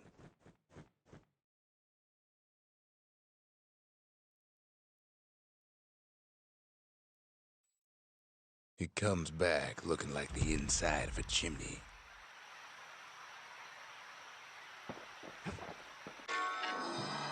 The shard works like a charm. You can hear the monument's heartbeat again.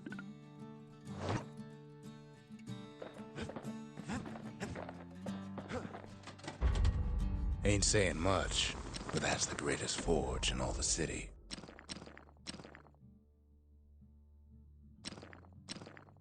That's the way to make every shot count. At least it won't get cold around here with that thing around. Takes a lot of moving pieces to make a dependable sidearm. They said Queen Anne was just a folktale. Now there's living proof she ain't. Zolf's messenger was one of his people. Wondered just how many of them survived, and what exactly Zolf told him.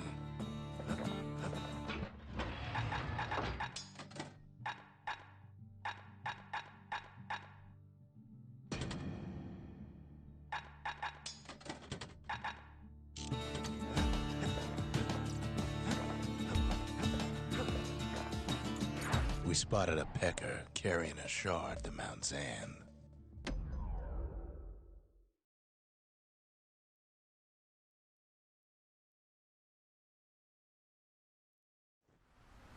Can't rightly call Mount Zan a mountain anymore.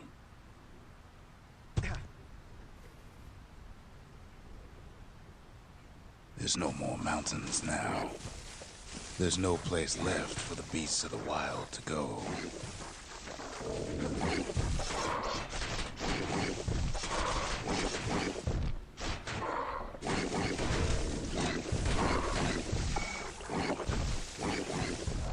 It's a delicate situation.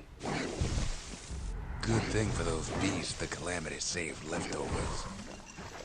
We only found their little lair because they found themselves a little shard. The creatures of the wild, they've been building a bastion of their own.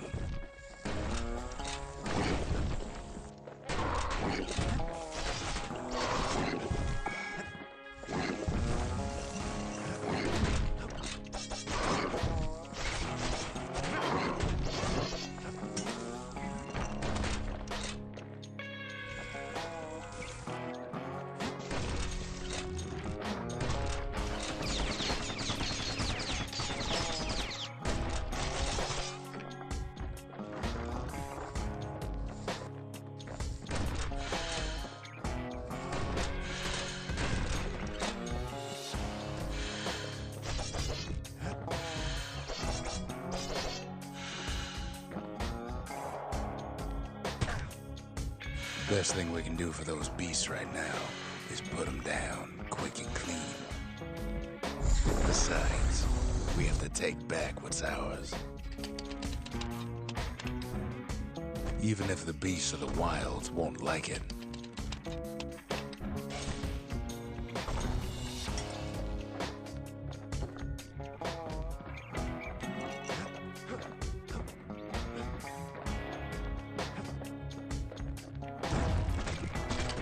Look at it this way. It's either them or us. But if we win, they win too. Our Bastion is everybody's gain, not just ours.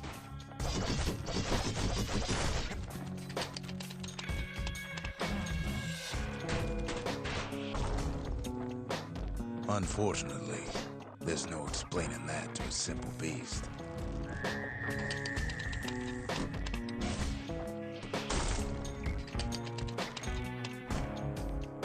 Takes a lot of convincing, and our mortals have to do the talking. Those beasts been hard at work fixing up the place.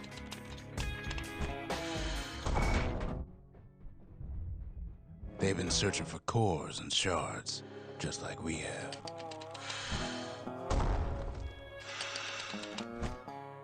They've rounded up their survivors, just like we have.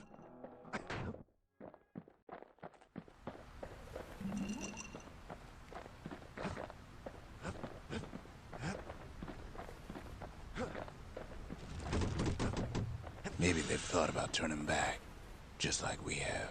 We just really need their shard. Kid got it fair and square.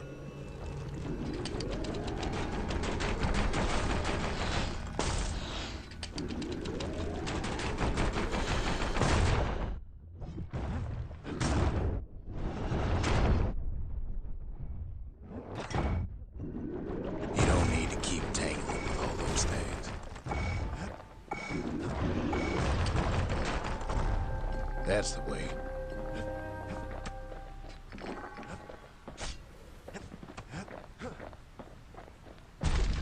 He's done what's best for him, don't you worry. Don't you worry.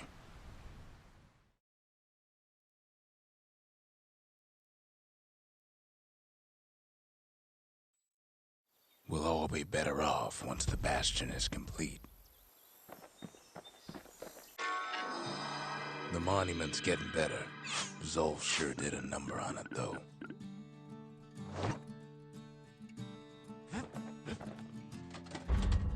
The memorial may be finished, but our part is far from over. Just a couple shards left. The quarry's gotta have one, right?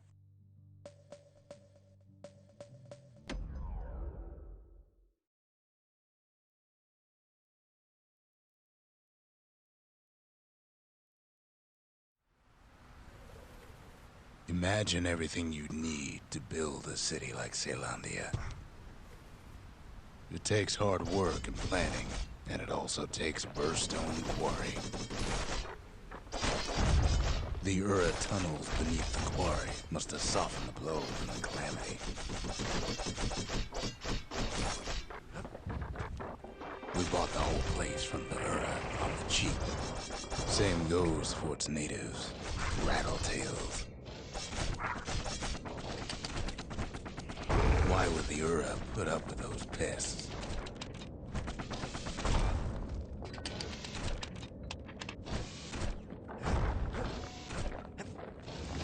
Rattletails ain't the worst of it either, but more about that in a little bit. The quarry came with a lifetime supply of windbags. Windbags smaller than the naked eye can see are nesting in those rocks.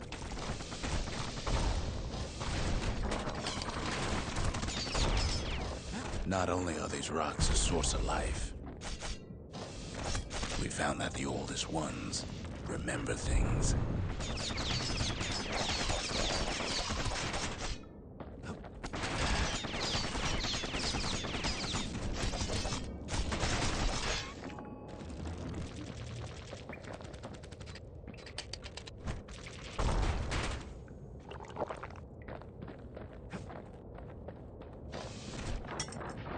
They're recording everything, all the time, taking it all in.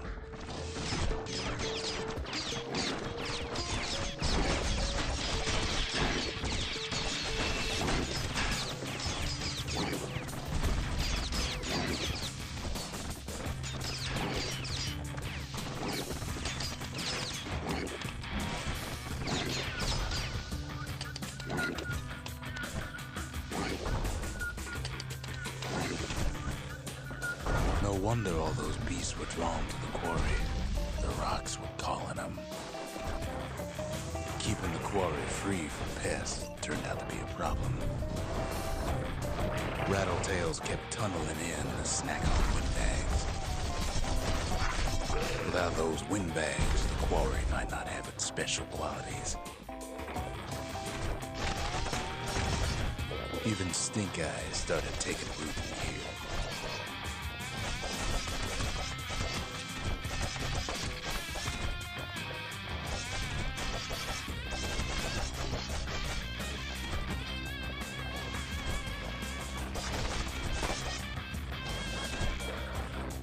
Now, why would the Ura sell off such a fascinating place? The Ura always were a superstitious lot. Might be the gods told them the quarry's bad news.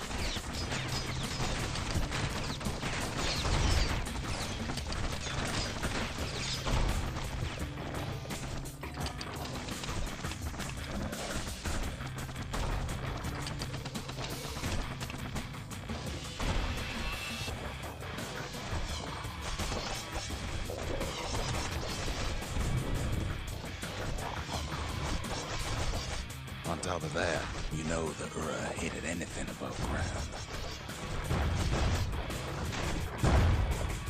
Might be the quarry just got too much sunshine for their liking.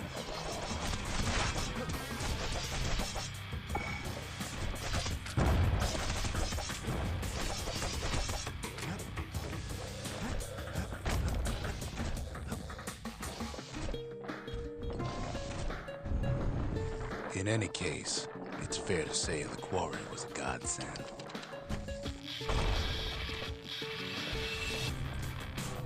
Those rocks, all polished to a mirror sheen.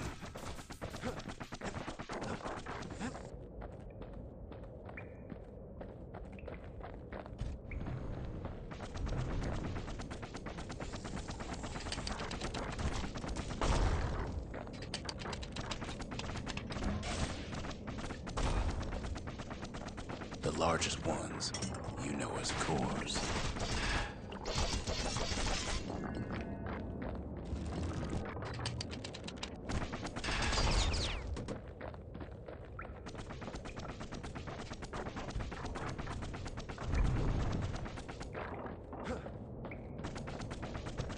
The smaller ones, we call them shards.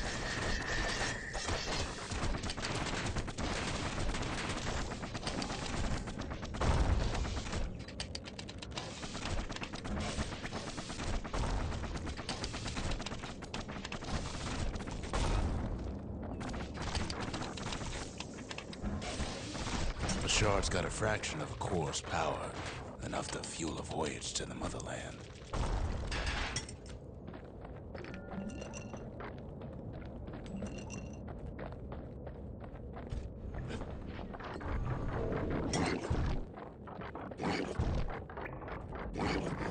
Well, now the quarry's all dried up. These rocks are much too young to be of use. Remember how I said rattletails ain't the worst thing in the quarry? That honor goes to a beast we took to Colin. Sir Lunky. Massive things stomped many of our boys. We just couldn't get rid of him.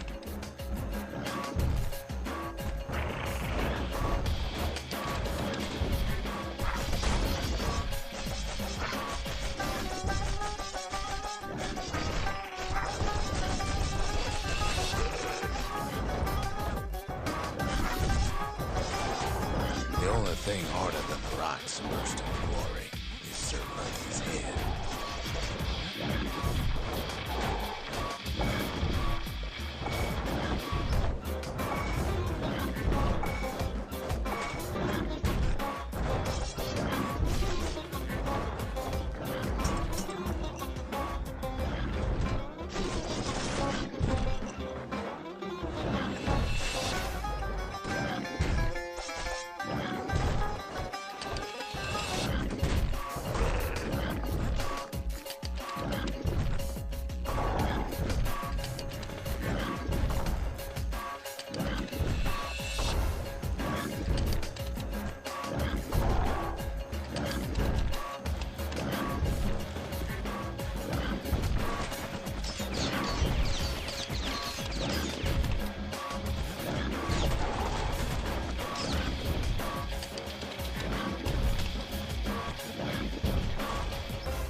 We never could get stubborn old Lunky to leave the quarry alone.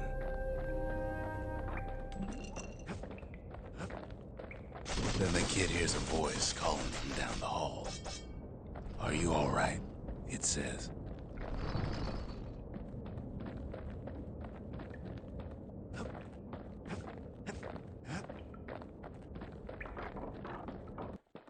It's him.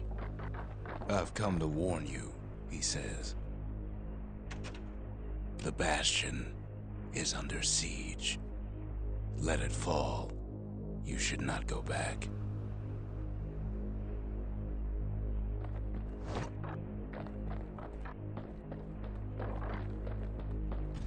Kid hears him, but he ain't about to be deterred. "If that's the way it is," he says, "then I won't stop you. Because my countrymen will."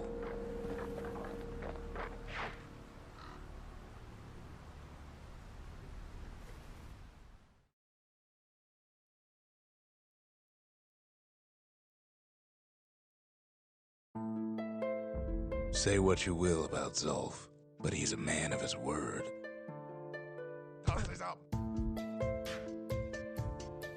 His countrymen don't much care for pleasantries, though.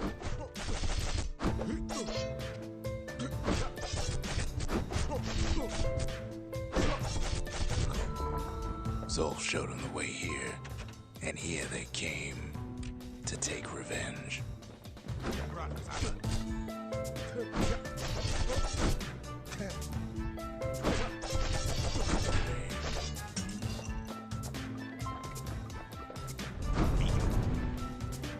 They got inside the Bastion and shut the door. Kid's gotta go in through the back.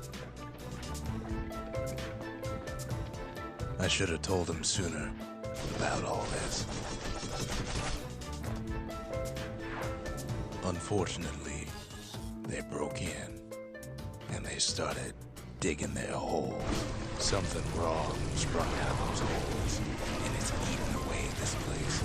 We tried to stop them, but we needed help.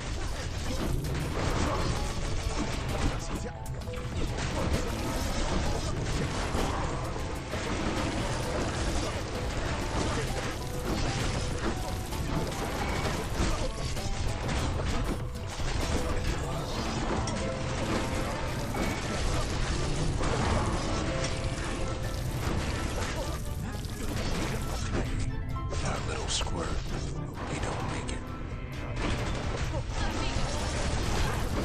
The Ura think they got him. They're wrong.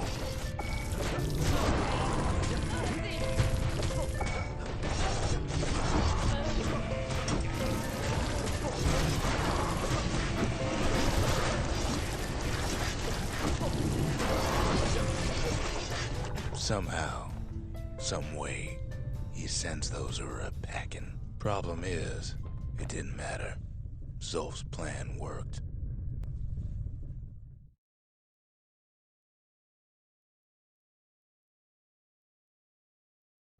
We find each other as the dust settles. Then I tell him why the Ura came. To get us back. For the Calamity. It was Caelandia's master plan to wipe the Ura out. But part of that plan backfired, didn't it? If only Zolf knew the whole story.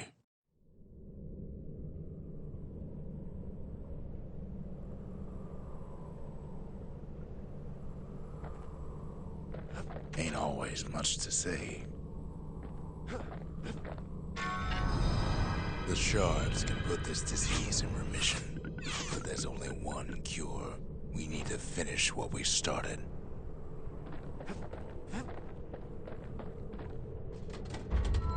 Seems the gods recommended this place to all their friends.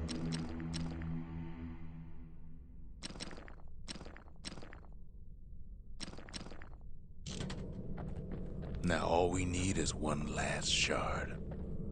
The Ura swooped down from the east. At least now we know the way.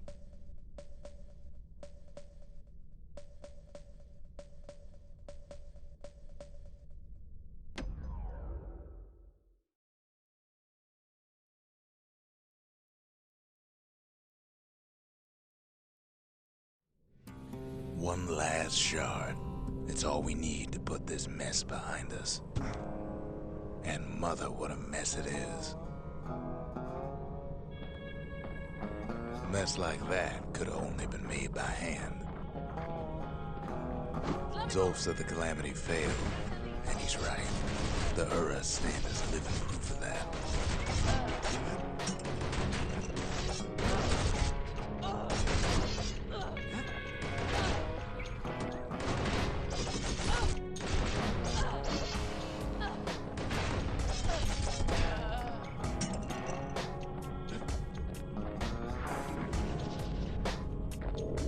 At the heart of the Calamity was a simple idea.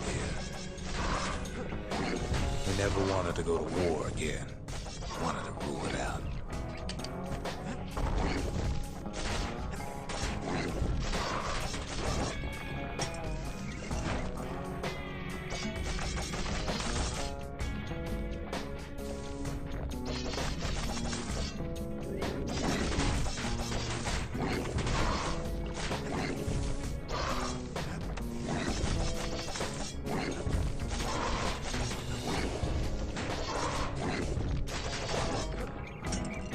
put a lot of folks against that problem.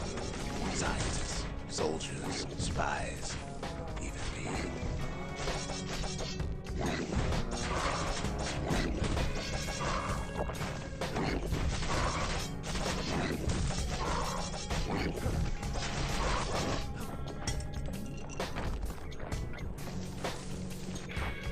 We sought solutions far beyond the city. We traveled near as far as the kid's going right now.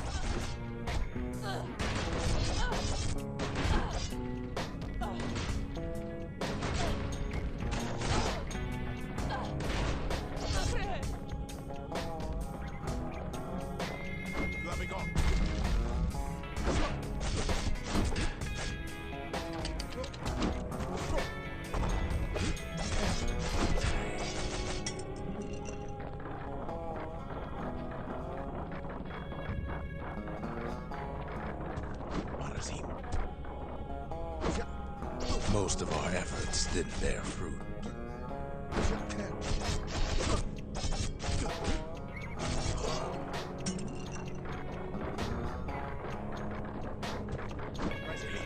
Then there was a breakthrough, but it didn't come from one of our people.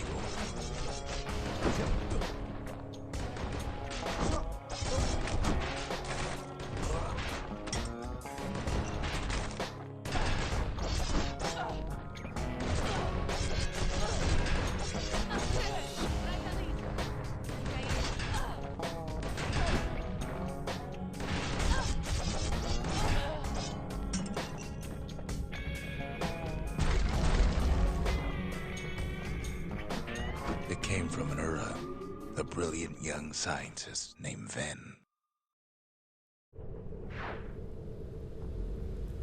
Ven worked for the Mancers, the sharpest knives in the city's drawer.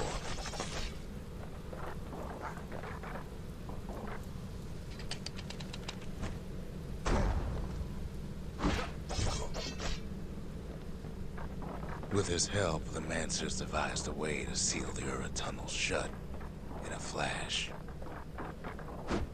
Just like that, every last Ura living in the Tazza terminals will be gone.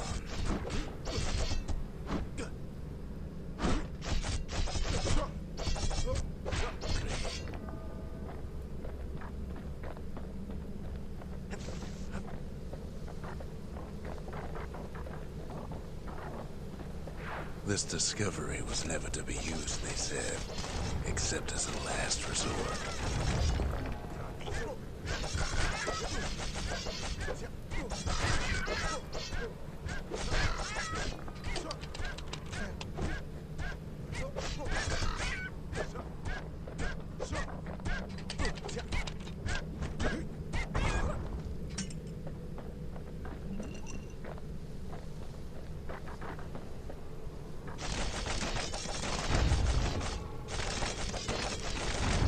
But Ven didn't like being manipulated.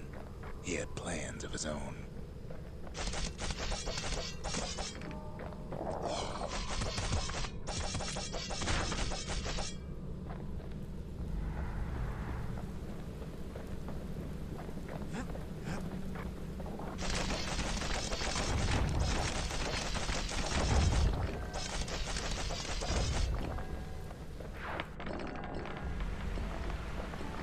He sabotaged the Mancer's little science project, set it to blow up in their faces.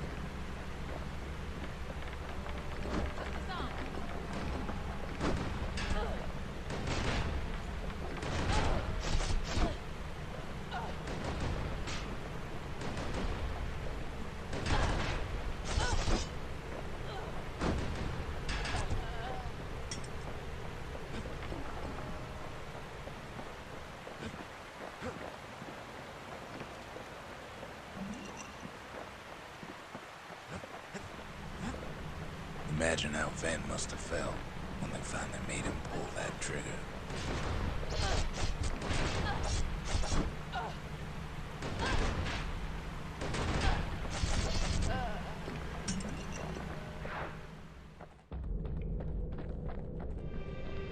But remember, the Bastion can fix everything.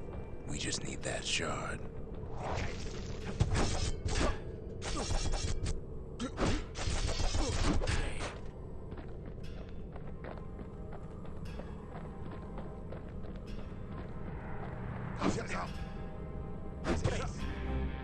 Too bad the Ura ain't exactly been willing to collaborate on that front.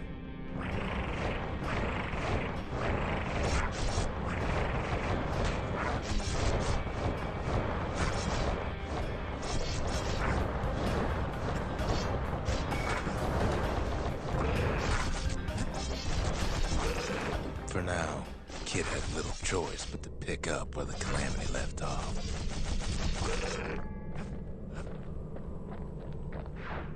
First things first, though. There's someone we figured needed rescuing. Zia.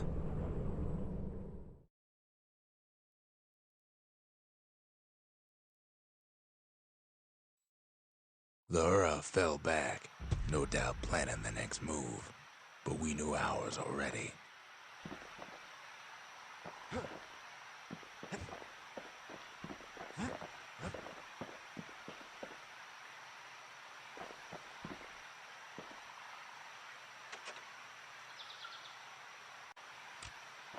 There's something we had to do before going after that last shard.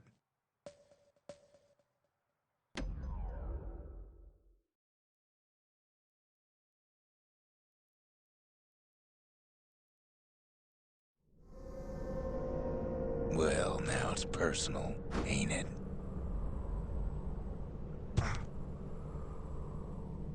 It's personal for him, and it's personal for me.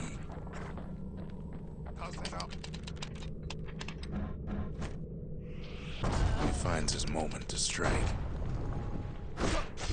They never saw him coming. He gets his hands on the care package I sent him.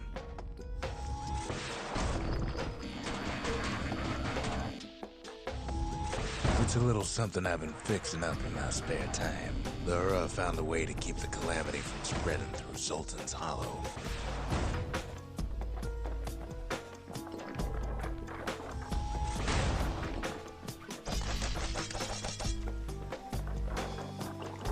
They got their own security and everything. Pretty fancy.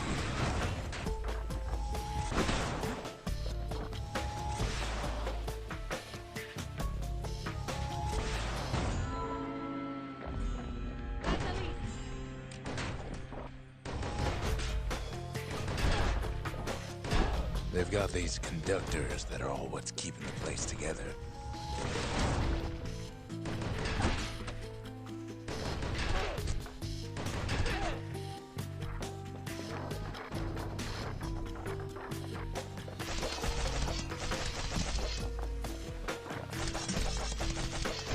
Those rocks are like tumors, the same kind the Ura planted in the Bastion.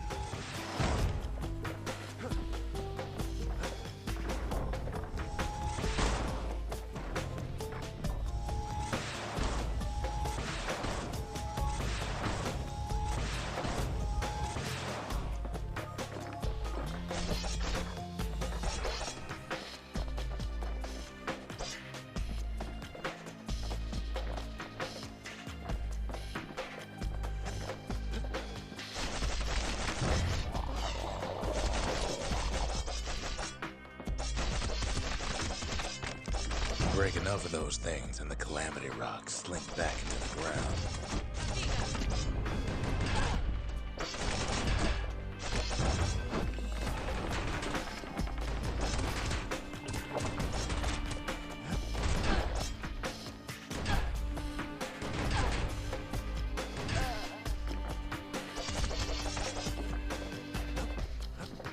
Well, the Ura must be in a panic right about now.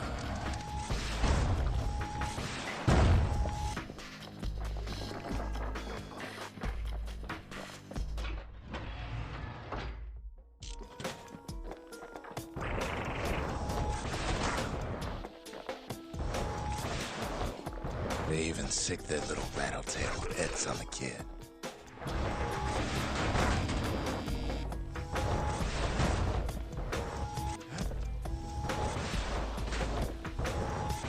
Those rodents are just a bump in the road.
By now, every Ura from here to the terminals must know he's in town.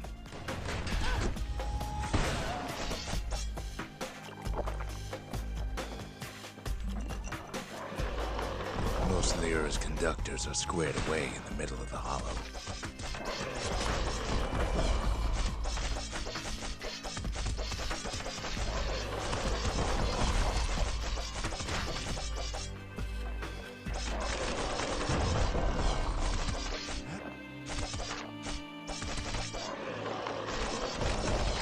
They're easy targets.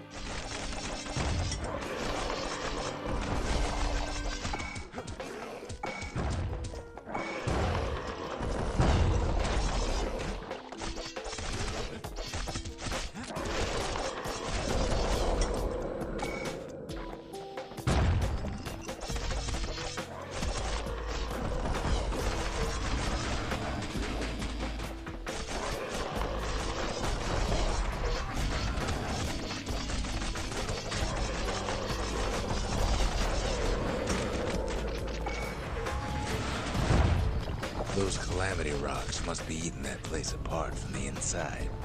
The Ura keep hanging on to their barricade. After all, their homeland's not much farther.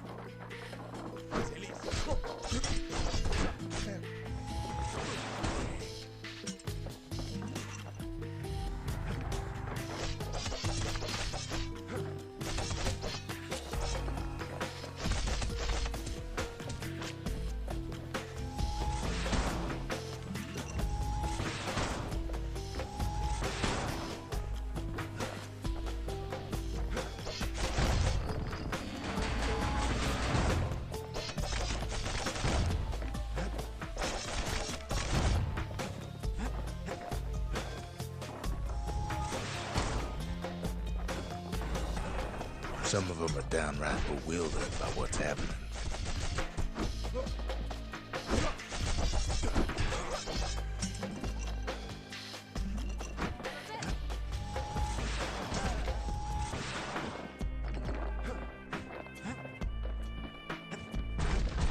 Maybe they know they've lost this. Lost to a kid.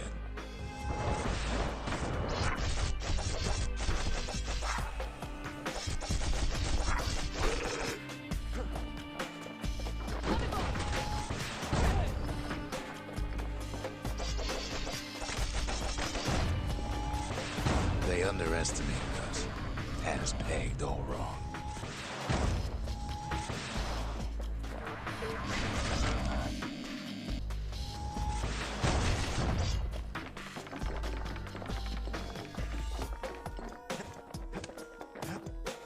Yes, our people caused the calamity, but here we are trying to fix it.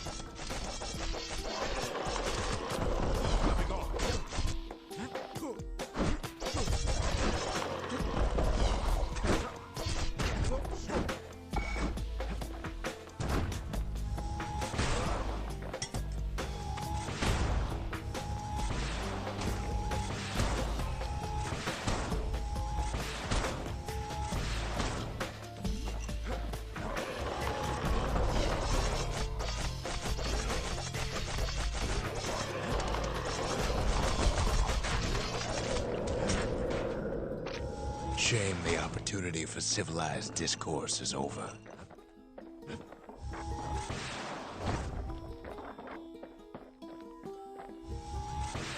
Suppose old Zolf should have got to know us better.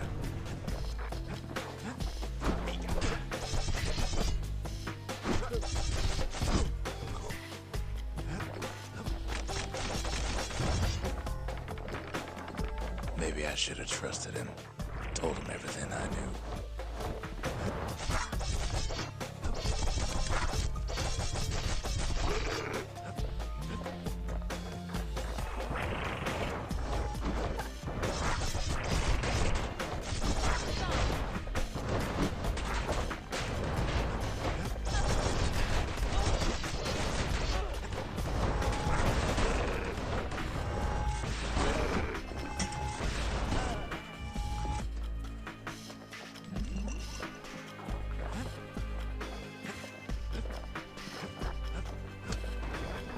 Zolf, the Ura, They have every reason to be angry.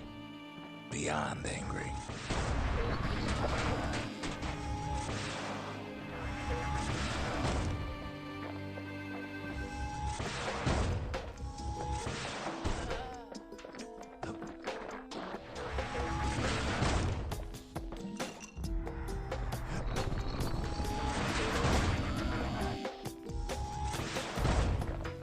But when this is all over, it'll all be water under the bridge.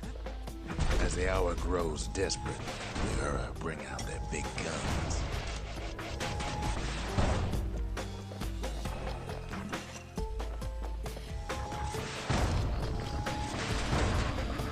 There's nothing standing in his way no more. He sees the Tassel terminals loom large on the horizon.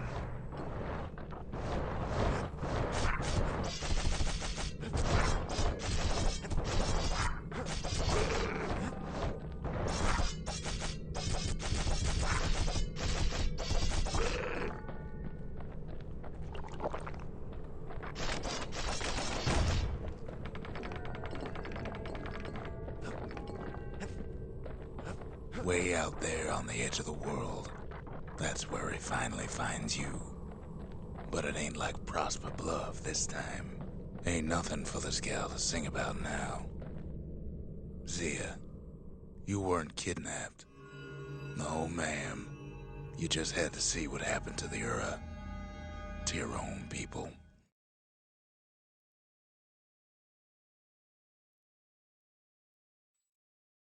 You had to see if everything Zolf wrote to you was true.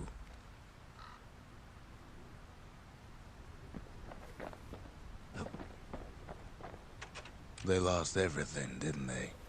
But they just keep on fighting like that's gonna bring it all back.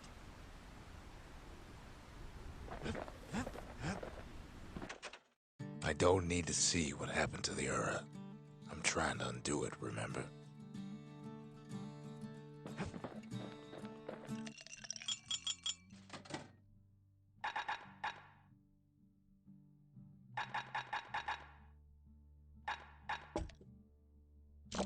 Live wine so rich, they say it's brought men back from the brink for one last taste.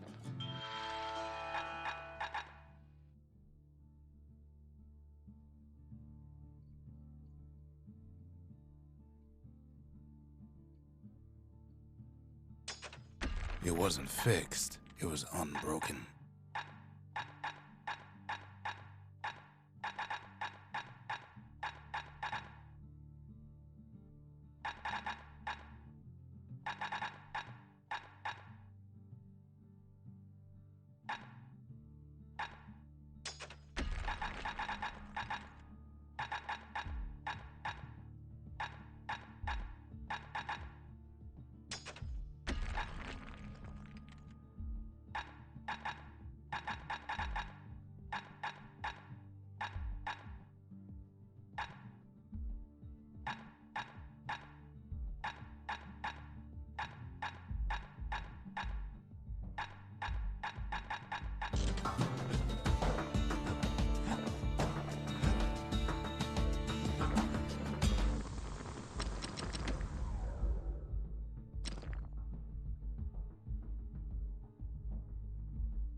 First step to learning the Calamity Cannon is knowing about the machinery overrides.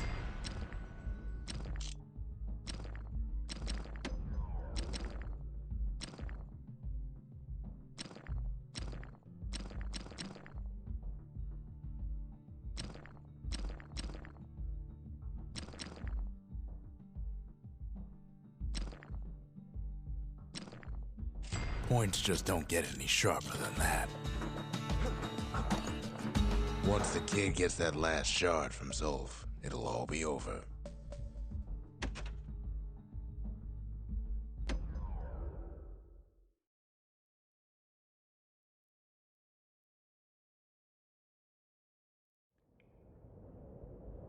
I can't hear him at all anymore. He's too far away. But he'll be all right.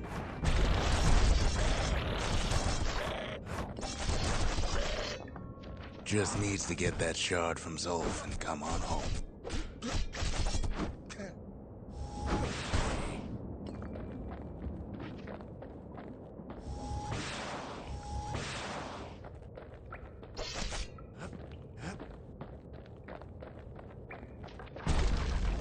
The Calamity hit the Tazzle terminals hardest of all.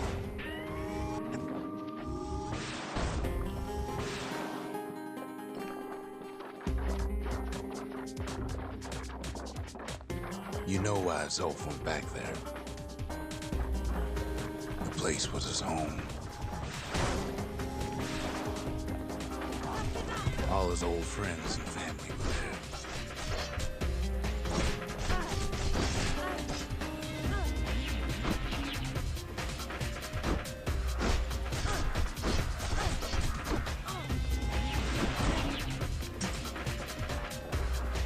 Zolf must be there all alone, just waiting.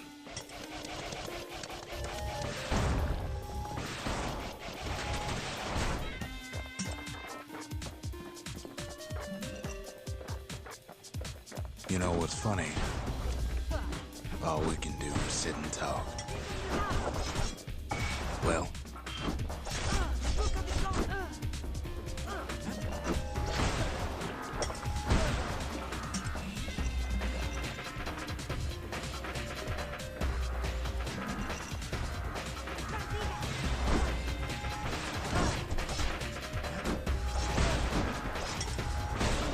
all of us are waiting for a kid.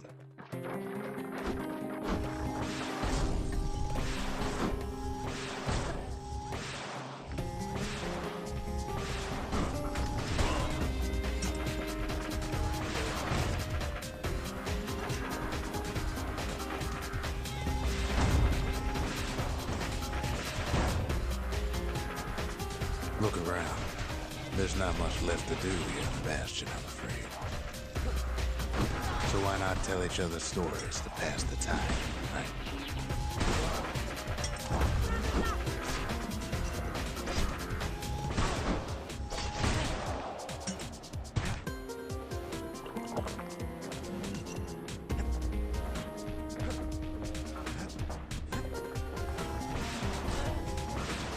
But Zia, there's another reason I've been telling you all this.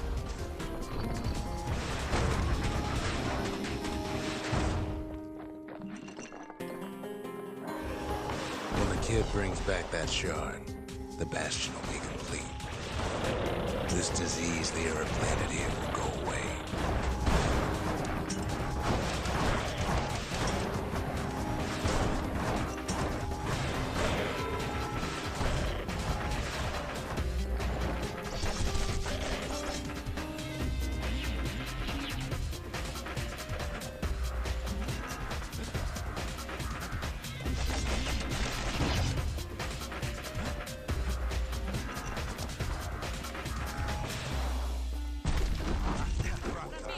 Zealandia will be whole again.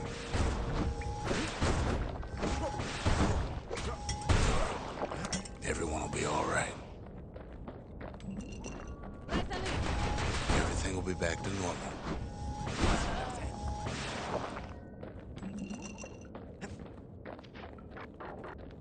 Problem is, we'll all be gone.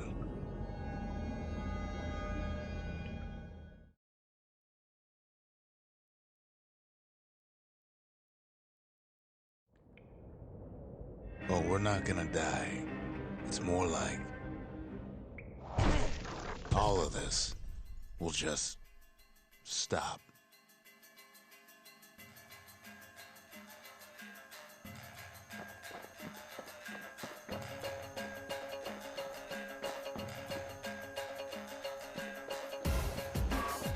Things will go back to the way they used to be.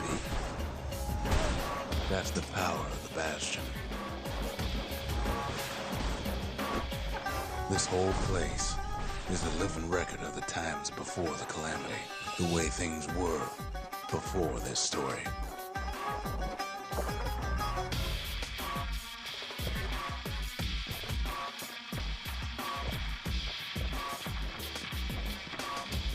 You Be your old self again.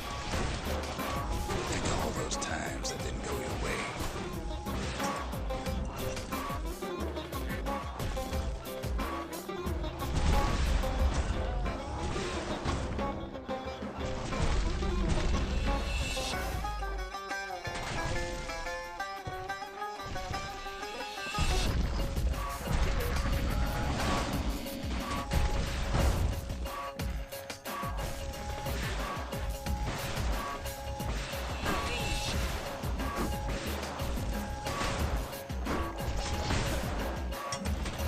Follow me.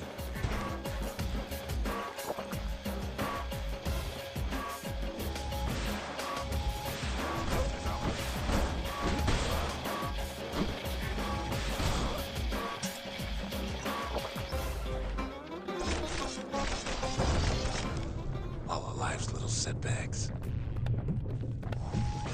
Imagine if you could have another go at them.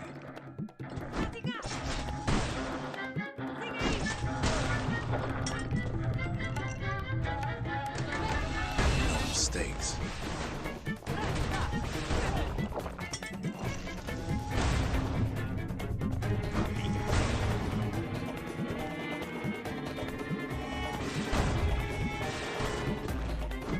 Anyone you've ever hurt.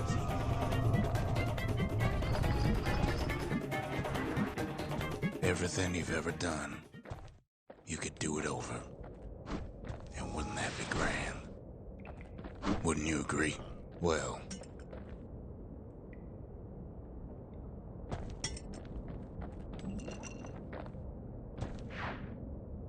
I guess there's nothing more to say.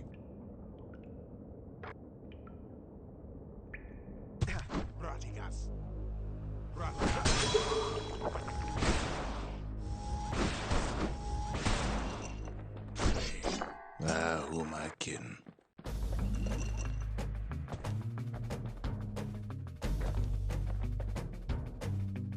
Look, there's something else. A confession. How come I know so much about the Bastion?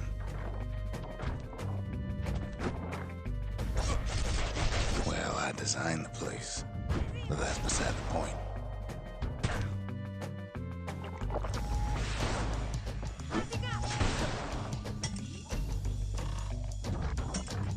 There's one problem with a place that sets things back to a bygone time. You can't test it.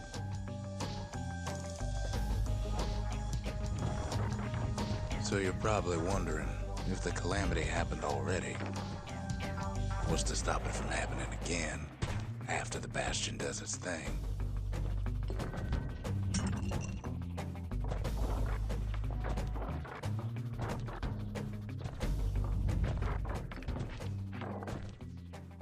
The answer is, I don't know.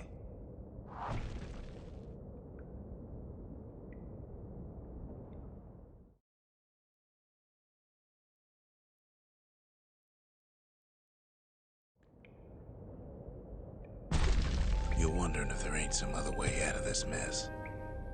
It's all right. I can tell. But why would you even want another way?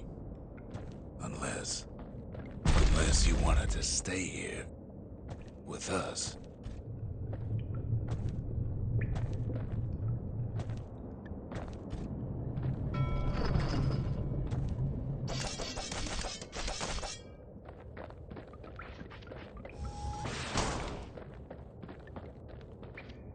Well, that's sweet and all, but I don't know if I can stick around.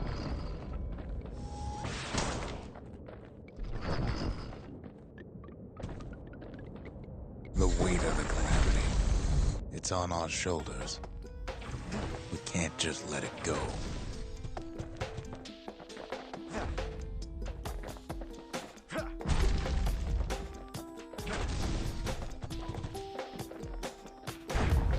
Bastion does have another function, strictly speaking.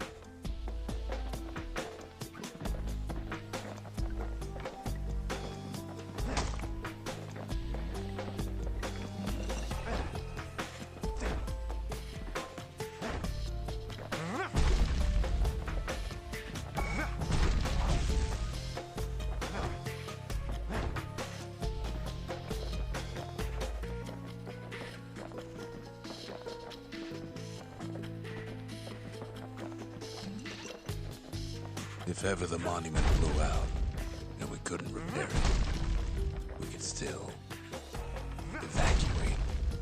First, we'd round up as many folks as we could carry. Next, we'd detonate the cores, and we'd take off away from here.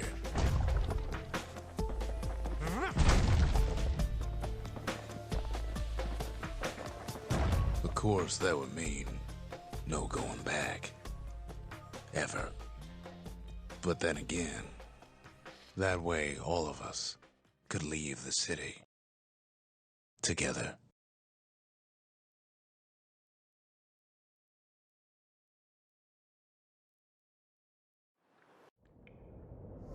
You know, Zolf and his countrymen won't be giving up that shard without a fight, don't you?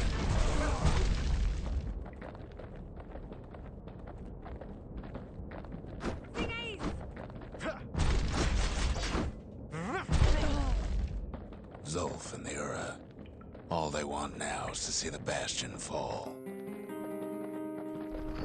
Zolf dedicated his life to a lasting peace between the Ura and Zealandia.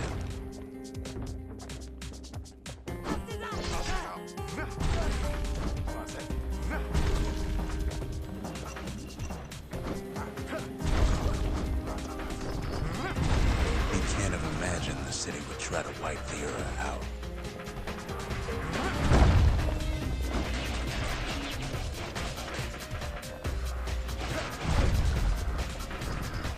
Zolf ain't lost every shred of decency though, has he? He tried to warn you about his plans. He tried to warn the kid.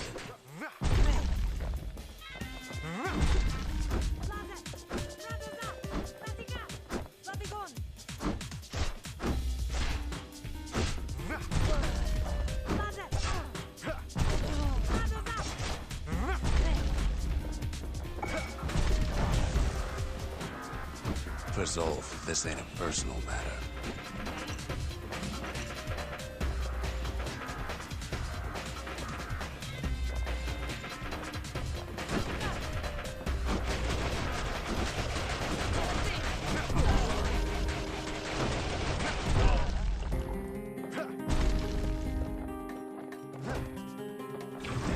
It ain't a simple matter of pride either.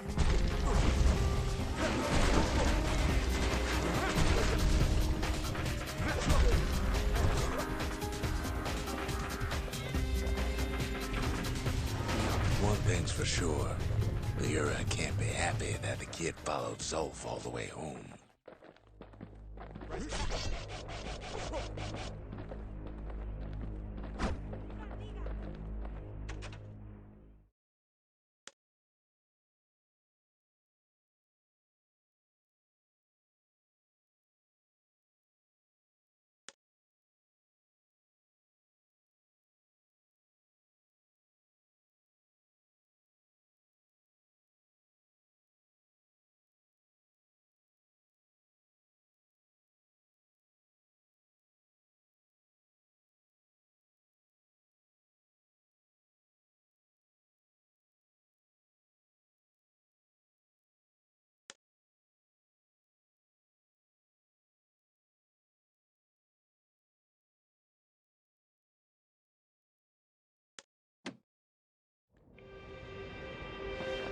Kid saved Zolf once, but I don't think he'd make the same mistake. I wouldn't.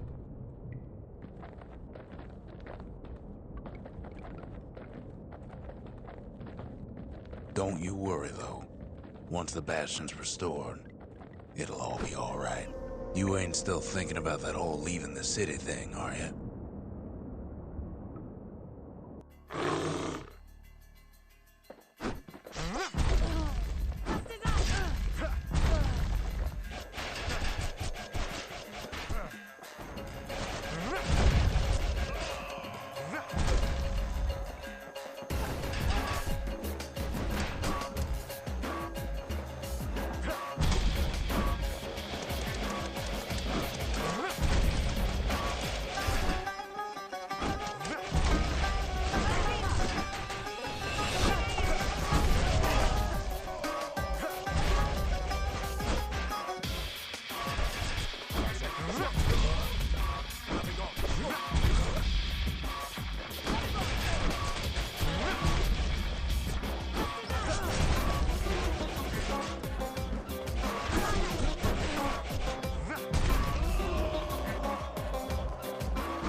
Kid's probably dealt with Zolf by now. He reminds me of myself when I was his age.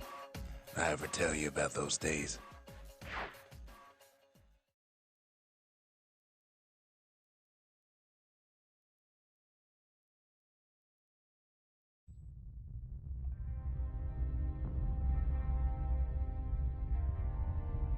Hey, kid.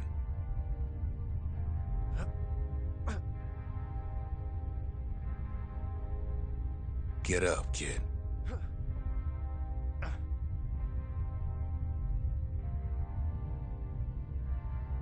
Come on, that ain't funny. I say get up. That's more like it. Now, set that shard into the monument there. Then we'll talk. The Bastion. It's finally finished. Now, there's something I want you to see.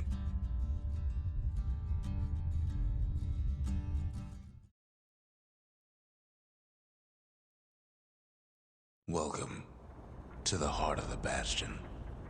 I ain't one for long goodbyes, so here's the deal. Zia and I figure you done the heavy lifting, so you get to do the honors. We can tell you how to work this thing if you got any questions. Hey, kid. You can undo the calamity here and now. Go on, kid. And before I forget, thank you. Always wondered what the motherland was like. Not that it matters anymore.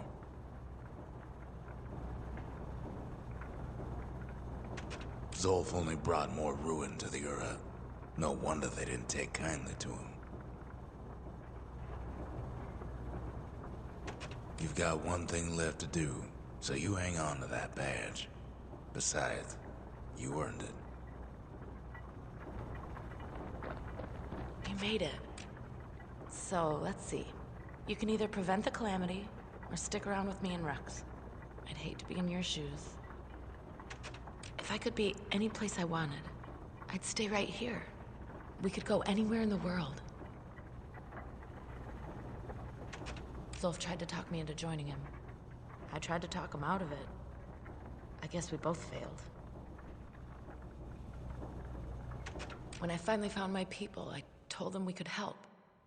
They just took me for a traitor. Glad you showed up.